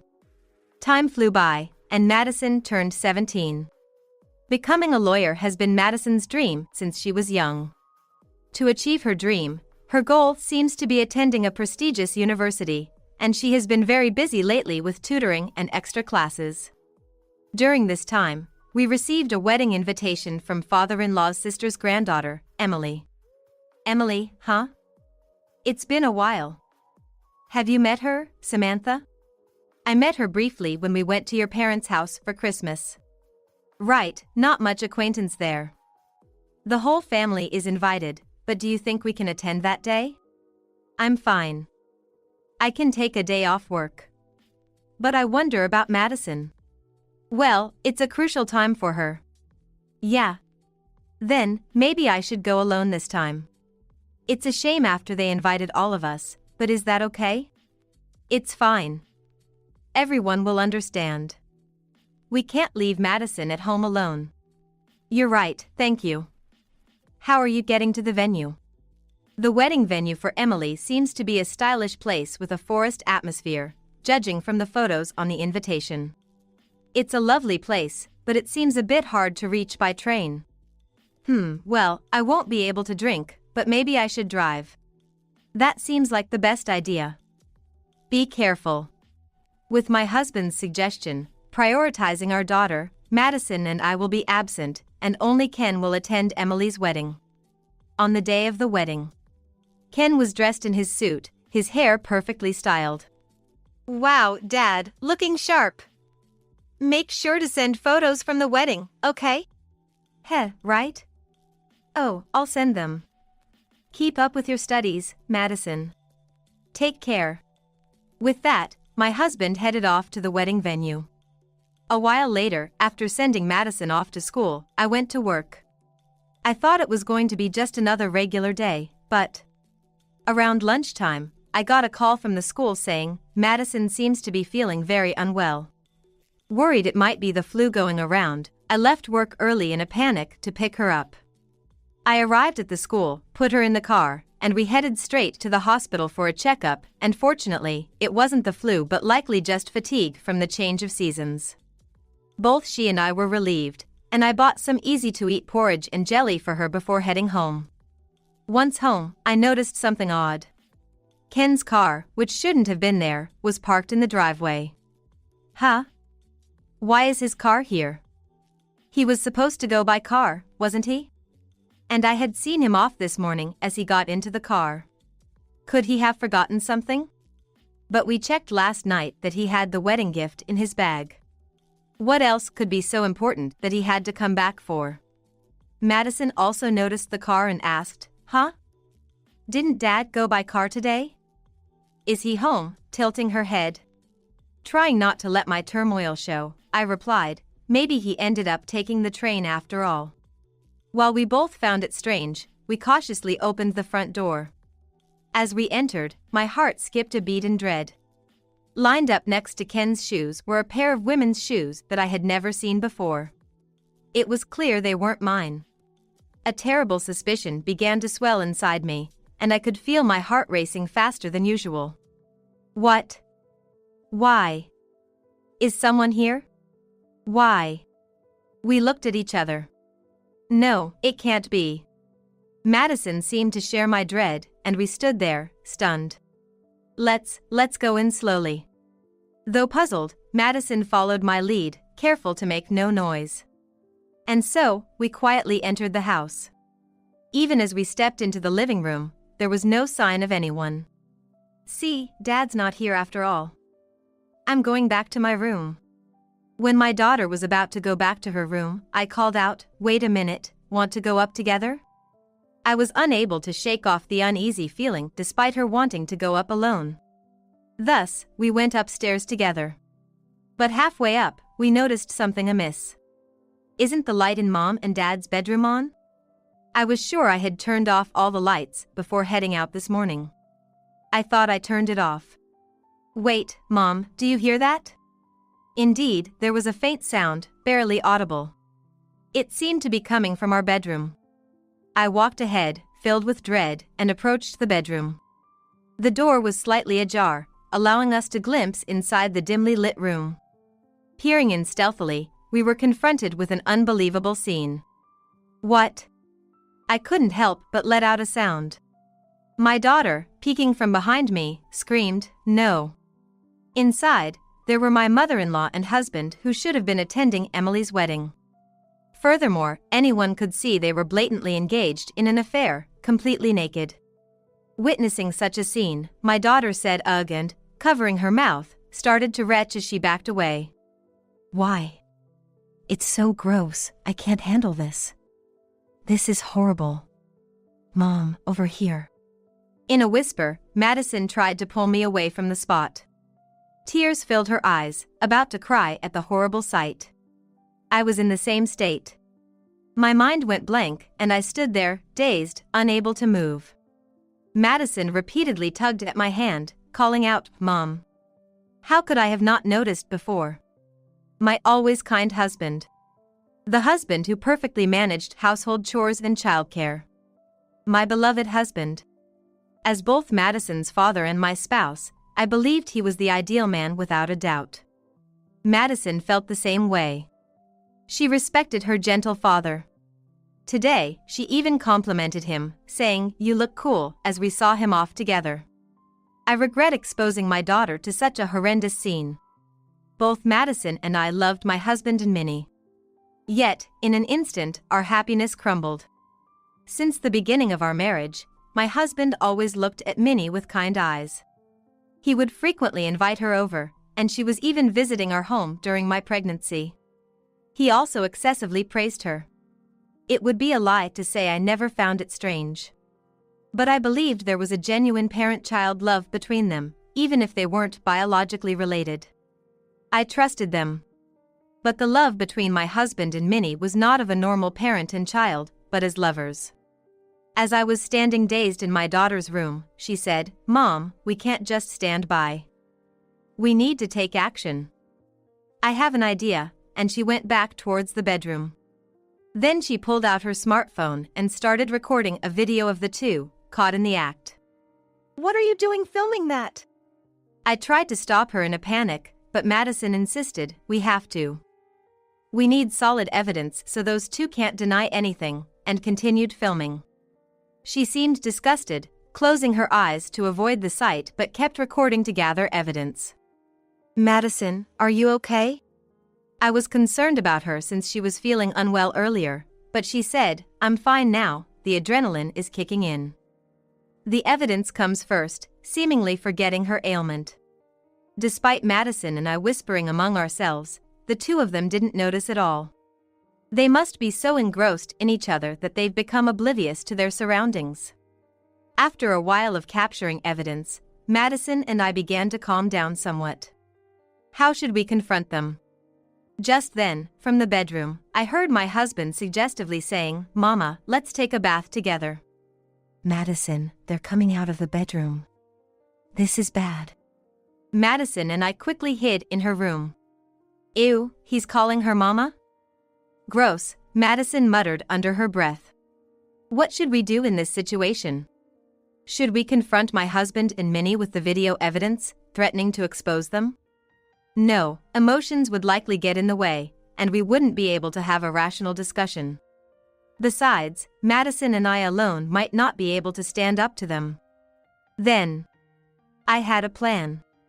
As soon as Minnie and my husband entered the bathroom, I threw all their clothes into the trash can. About 30 minutes later, the doorbell rang. Come in," I beckoned the guests into the living room. Hearing the commotion outside, my husband and Minnie came out of the bathroom, opening the door to the changing area. "Why are you?" Our home's layout has the bathroom adjacent to the living room, separated by a door. In the living room, next to it, were Madison, me, and the father-in-law, along with other relatives all gathered. My husband panicked, trying to cover himself. "What's going on? Why are you dressed like that?" Seeing my smiling face, my husband was startled. "Oh, the wedding ended early, so I was taking a bath, but I forgot to bring a change of clothes." Despite not attending the wedding, you had the nerve to lie about it right in front of those who are there, and it was a lie that got found out almost immediately. "Oh, Ken. You weren't at the wedding, were ya?" "No, Sure enough, my husband got called out by his father and stumbled over his words. "Your mother is inside too, right? Can you tell her to come out before she catches a cold?" I pointed out, and he stumbled again, My mom is, well." Seeing Ken unable to answer anything, his father snapped. "Hey! You, come out too!" Saying this, he pushed Ken and went into the changing room, pulling out his mother by the hand. "No!" Eventually, dragged out forcibly by his father, my mother-in-law also appeared in front of all the relatives, covering her private parts just like Ken. "Dad, Grandma, it's gross, so get dressed quickly," my daughter said calmly and threw clothes at them. For a while, the two who had been hiding in the changing room, shivering with lips blue from cold, hurried to put their clothes on. Once dressed, my father-in-law spoke up. "Can you explain to me why the two of you were in there together?" He questioned my husband and my mother-in-law, his face turning red as if it were about to burst into flames. I was feeling unwell, and Ken was just helping me. My mother-in-law started with an excuse that made no sense. "And how do you explain this?" With those words from my father-in-law, all the relatives started to play a video showing Ken and my mother-in-law together. "How did you? What is this? When did this happen?" Their faces turned pale instantly. In fact, after recording my husband and mother-in-law, I had sent the video to my father-in-law on his way back from the wedding, with a message saying, "Here's the proof." It seems that after seeing the video, my father-in-law shared it with the relatives he was with, telling them, "Check this out." Thus, like a family gathering, everyone ended up at our house. Normally, my father-in-law is a calm person and doesn't involve others, but he couldn't remain calm after they skipped a family wedding and committed such betrayal. Can you still say you didn't betray us, that you don't know anything about this? Such harsh words, unlike my usually gentle father-in-law, filled the house. Following my father-in-law, other relatives also started hurling insults like, "You have a daughter and yet you do this, unbelievable as a parent, disgusting." And then I said to Ken, "Let's get a divorce." The divorce was already agreed upon by our daughter. After seeing something so disgusting, "I can't stay with Dad and Grandma, they're just too gross," she agreed vehemently with me. Even my father-in-law said, "Minnie, let's get a divorce." And Ken, from today onwards, we're no longer father and son. Well, seeing something like that, it's understandable. The word divorce coming from both me and my father-in-law clearly shook my husband and mother-in-law, who, not knowing what else to do, suddenly knelt down. "I'm sorry, I'm really sorry. I won't do it again. Please, forgive me. Please." No matter how much they begged on their knees, our anger wasn't going to subside. I just said, "Get out of this house right now." They kept apologizing, but I refused to listen. In the end, my father-in-law grabbed Ken and my mother-in-law by the hands and said, "Think about Madison. Just leave, now," and threw them out. And then, as if following suit, the relatives dispersed. "Samantha, let's talk again sometime," my father-in-law said as he too left the house. Overwhelmed by everything that had happened, my daughter and I just sat down on the floor, exhausted. "Mom, are you okay?" "I'm here for you," she said, patting my shoulder. But despite her brave front, tears were streaming down her face. "Madison, I'm okay because I have you. And you have me, Madison. From now on, it's just the two of us," I told her. I felt pathetic for always being the one supported by my daughter, but I resolved to make sure she would not feel lonely from now on. And a few days later, our divorce was finalized. At the same time, my father-in-law and mother-in-law also finalized their divorce. Ken kept apologizing and asking for forgiveness, but I consistently said impossible, and he seemed to have finally given up. With the help of a lawyer, I received alimony from both my ex-husband and ex-mother-in-law. The video my daughter had suggested turned out to be really useful. It seems my father-in-law also received alimony from Ken and my ex-mother-in-law, but he wanted me to have all of it. "This is yours, not mine. I've already received mine." "No, please, take it." I failed as a father and as Minnie's husband. I believe I also had a part in this situation. "At least let me do this much for Madison and you," he insisted. Out of respect for his wishes, I accepted it and used it for my daughter's education. Honestly, the thought of financing my daughter's law school by myself was daunting, so I'm truly grateful to my father-in-law. And now, 10 years have passed. Madison has fulfilled her dream and become a lawyer. She's still new to the field but wants to use her knowledge to help those in need. She will face many challenges. But knowing Madison and her strong heart, she's bound to successfully overcome them and become a respectable lawyer. Since the incident, my ex-mother-in-law has been living alone in a shabby apartment. Having been a homemaker for many years, she had no job prospects and ended up working part-time at a grocery store. I don't know if she's managing well, but she must be struggling. As for Ken, it seems his relationship with his stepmom is truly over. After our respective divorces, they hardly met anymore. Perhaps they were only enjoying the thrill of the affair. As for my ex-husband, he has been completely ostracized by my father-in-law and treated like an outcast by the relatives since that day. Moreover, his company never paid well. After paying alimony to my father-in-law and me, he must be living a tight life. He did care deeply for Madison, but she told him, "I never want to see your face again," leaving him in tears. Since then, Madison and my ex-husband have not seen each other. Well, he got what he deserved. My father-in-law and I still keep in touch occasionally. He is also supportive of Madison's future. As for me, since my daughter has now become a working adult, my parenting has taken a back seat. Lately, my hobby has been traveling with my high school friend, Susan, who, just like me, got divorced after her husband had an affair and is now single. We're getting older and I'm done with love, but creating new memories with friends, my daughter, and my father-in-law is something I look forward to. So, I'm counting on you to pay back the debt. Suddenly, my husband dumped his debt on me and disappeared.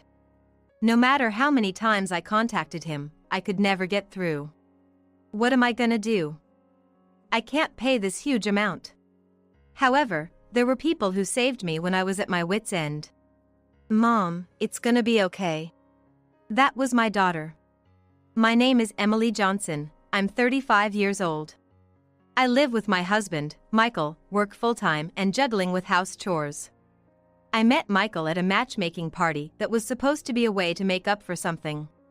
I was nervous, but Michael approached me assertively, and before I knew it, we were getting along well and exchanged contacts.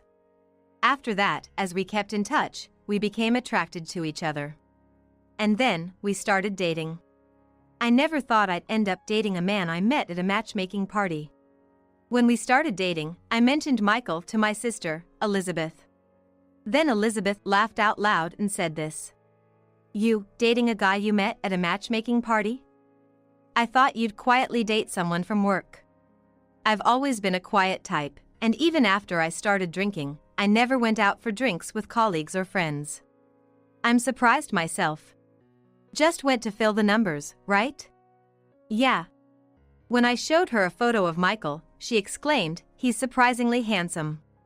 After that, we talked a bit about each other's recent situations and then parted ways.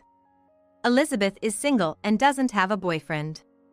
Apparently, she prefers being alone, so she has no intention of marrying or getting a boyfriend. I thought that was one way of thinking, but now I want to think about the future with Michael. How happy would I be if our relationship goes well, we marry, and have children? Oh yay! On the way back from talking to Elizabeth, my face naturally brightened. Years later, Michael and I happily got married. I remember bursting into tears when he proposed. We started living in a new apartment. We hadn't lived together before, so being with Michael all day was like a dream. We both worked full-time, so the time we came home varied. But still, we ate together and slept together. We made sure to spend a lot of time together. We had overlapping holidays, so we enjoyed lazy days at home or going out for drives, spending every day happily. Then, a change came for us. We had a child. I will never forget the moment she was born. She was a very small girl, fitting perfectly in my arms. This must be what happiness is. The mood of celebration came all at once from our relatives. We named our newborn girl Bella. After Bella was born, I quit my job and worked hard every day as a full-time housewife. Michael, seeing this, helped with the household and childcare despite being tired from work. I'll take care of Bella, you rest. Thank you. I thought I was lucky to have married Michael, but years later, I realized that was a mistake. A few years after Bella was born, Michael suddenly quit his job. Michael explained to me why he quit his job. Apparently, he couldn't get along with his new boss and was feeling stressed. But I wondered, shouldn't he have discussed it with me first? Sure, if my husband is suffering, quitting is an option. But now we have a family, and we were just getting by on Michael's income, so he could have at least talked to me about it a little. This is so sudden. Did you find another job yet? Don't worry, I've thought about that. His response was not very reassuring. Honestly, I was only feeling anxious, but I guess I had no choice but to trust Michael. Afterward, Michael quickly found a new job. That was a relief. I could go out and work too, but Bella is still young, and I didn't really want to make that choice. I just wanted to watch Bella grow up a little longer. How's the new job? Can you manage? Oh, yeah, well, kinda. Did something happen at work again? Problems with your boss or colleagues? No, it's fine. Don't worry so much. Look, I'll take care of Bella, you go take a bath. Okay? Thanks. Something seemed off. But I thought it might be too pushy to ask more, so I left Bella with him and went to take a bath. A few days later, Michael came home with a gloomy face. I wanted to ask if something had happened, but then I remembered that feeling from before. Yes, when Michael suddenly quit his job. Could he have quit again? I hoped my intuition was wrong. But that hope was quickly shattered. I quit my job. Why? It just didn't fit the people at the company. They kept ordering me around, being ordered around by someone much younger than me. I can't stand it anymore. I see. Well, you can just look for another one, right? I'll help too. Then, Michael's face suddenly turned scary. He raised his voice at me. What's with that look? You don't like that I quit my job? You live off my money, after all. Talking down to me when you're just a housewife. Saying that, he threw his bag onto the living room sofa. Hey! Shut up! Michael scratched his head and took out a drink from the fridge. He drank it all at once as if to quell his irritation. I had never seen Michael like this before. At the same time, an indescribable fear struck me. I had no intention of talking down to him, I just offered to help. It seemed Michael was quite irritated, and after yelling at me for a while, he heavily sat down on the sofa. I was listening to Michael, not understanding what was happening. Was this the day the rift between Michael and me began? From this point on, Michael would repeatedly get and quit jobs. We ended up living without a stable income. Hey, maybe it's time to get a proper job? At first, I tried not to nag, thinking of Michael, but things had come to this, and I couldn't help but speak up. Shut up. You should earn the money then. You're relying too much on me. But, Bella. I don't care. By this time, Michael had lost interest in Bella, treating her somewhat like a burden. He was genuinely happy when Bella was born, but he seemed like a completely different person now. No matter how much I begged, Michael wouldn't keep a job for long. After much thought, I decided to leave Bella with Elizabeth and start working myself. I'm sorry for leaving this to you. No problem at all. Let's have fun together, Bella. Sure. Bella had just started kindergarten, but I wasn't too worried. Part of it was because she was with Elizabeth, but Bella also seemed mature for her age. She would read newspapers and could even write stories with simple words. She was quiet and seemed wise beyond her years. Initially, I was honestly anxious. Would she be able to make friends? Could she communicate well with others besides me? However, it turned out there was no need for such worries, as she did make friends. As a parent, I felt very relieved. Given these circumstances, I judged it would be fine for me to start working. Surprisingly, I got a job fairly easily. Thus, I began working full-time. The salary was quite good. With this, I could support the family even if Michael quit his jobs frequently. It was hard, but my coworkers were all kind and I could enjoy working every day. A few years after I started working, Michael finally began to take his job seriously. Perhaps he found a workplace where he could settle down. That alone gave me some peace of mind. Simultaneously, I felt that Michael's mood was gradually improving. It was as if he had returned to the Michael I knew when we first got married. He began to show concern for me working full-time, asking, "Are you okay? Aren't you tired?" It was confusing because his personality had changed so much. But I thought maybe having a stable job gave him peace of mind, and I felt a bit relieved. Bella was growing up nice and healthy. By this time, Michael had become kinder to Bella and started playing with her as a father. Bella seemed to enjoy playing with Michael, which was heartwarming to see. However, I was still afraid to quit my job. Thus, I continued to rely on Elizabeth's help. "Bella, is she okay? Doesn't she feel lonely?" Nope. She's really good. As long as Bella was happy, that was all that mattered to me. I felt relieved and thought I should treat Elizabeth to a meal since I would continue to depend on her. A few more years passed, and Bella became a third grader, going to school happily every day. And our family relationship had improved, back to how it used to be. The times when Michael and I were at odds seemed like a distant memory. It was such a smooth period for us as a family. During this time, Michael made a suggestion. Should we consider buying a new car soon? A new car? Yeah, the one we have is okay, but I think it's time. You know, maintenance is getting tough, and there's the smog check coming up soon. Indeed, the car we were currently using was getting pretty old. Every time the smog check came around, the number of fixes seemed to increase, and the repair costs were becoming a concern. Indeed, maybe it's about time. That's right. I thought you'd say that, so look, I got some catalogs. Wow, already. Thank you.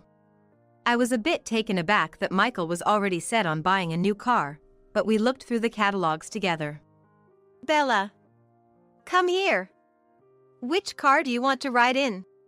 Michael called Bella over, and eventually, the three of us were flipping through the catalogs. However, I had no idea that this action by Michael would lead to a tragedy.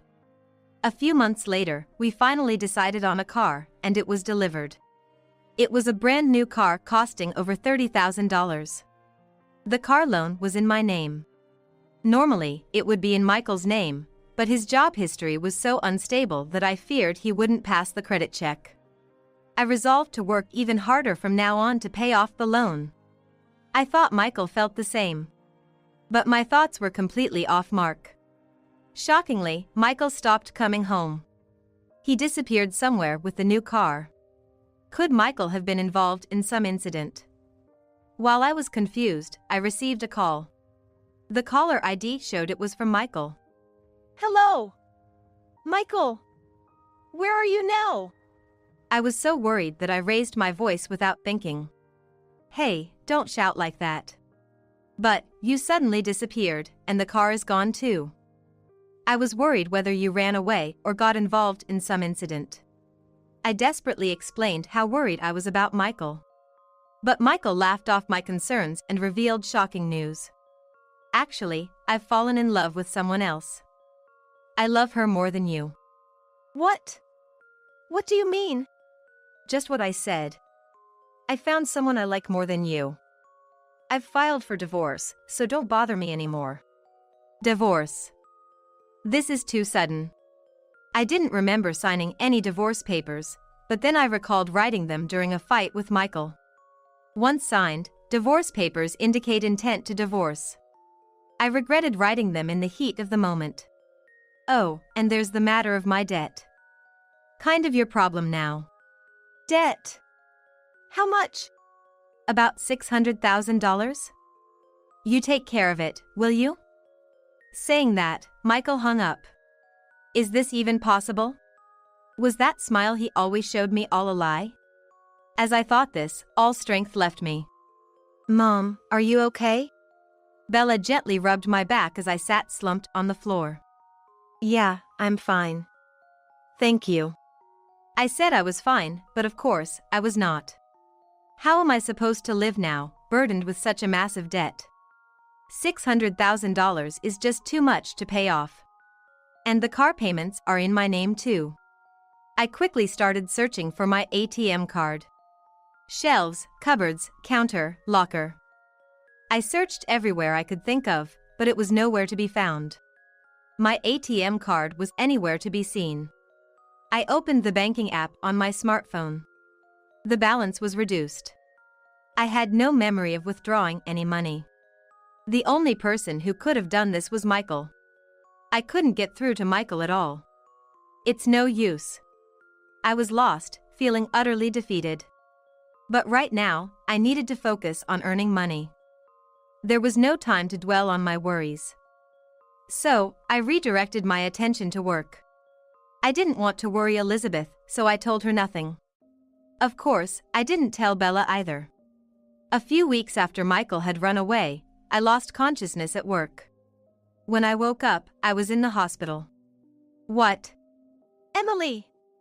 Are you okay? Elizabeth. Bella was there beside Elizabeth. It seemed I had collapsed due to excessive stress.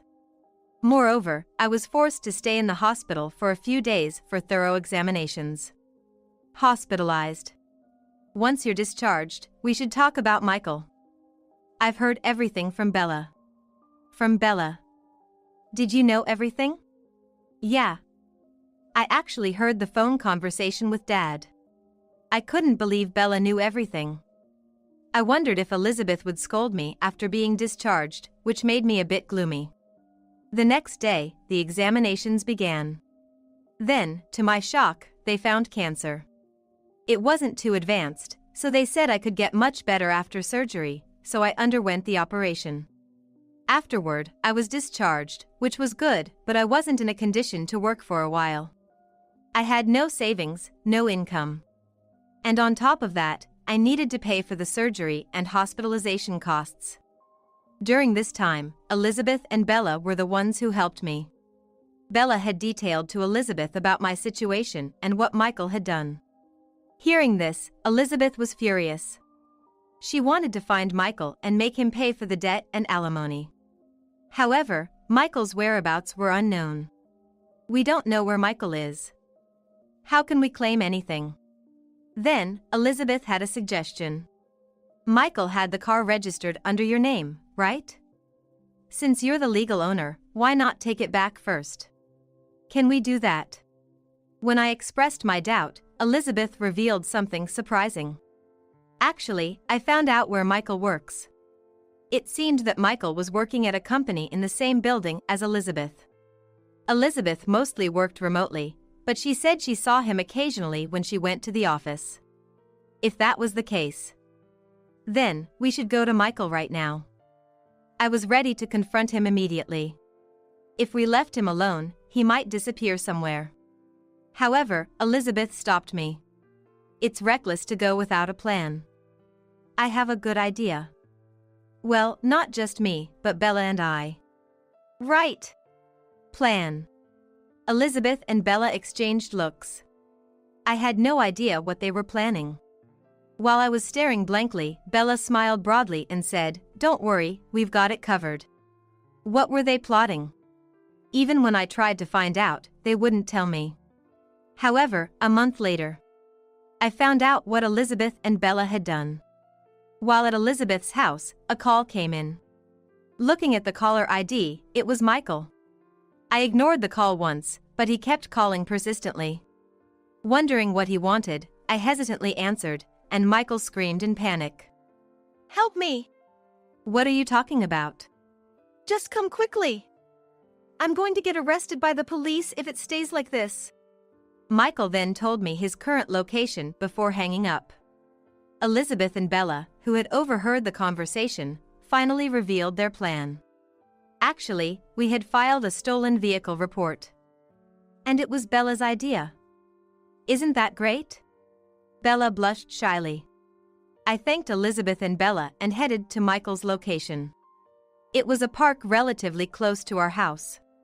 Michael was surrounded by police officers. He is likely being questioned. We went to where Michael was. We explained the situation to the officers, convincing them to leave. Afterward, Michael led us into the car and started talking. Inside, a strong-willed-looking woman sat in the passenger seat. She was glaring at us. "Man, I'm glad you came. But why did the police come to me?" Michael seemed clueless, making me sigh. Because I've filed a stolen vehicle report. The car is mine, after all. Huh? We're already divorced. Now, Michael is essentially driving around in a car that belongs to someone else. It's only natural that a theft report was filed. He probably never imagined such a scenario.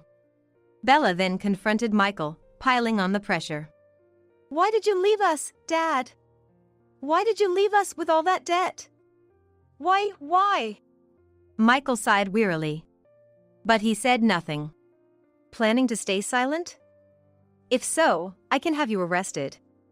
You know you've committed a crime by using my name without permission, right? With that, Michael started to open up bit by bit. The woman's name is Linda Carter. Michael had started working at a new company where Linda had recently been hired. They got to know each other at a welcome party and subsequently entered into a relationship. About 3 months ago, Linda became pregnant with his child. Indeed, Linda's belly was noticeably rounded.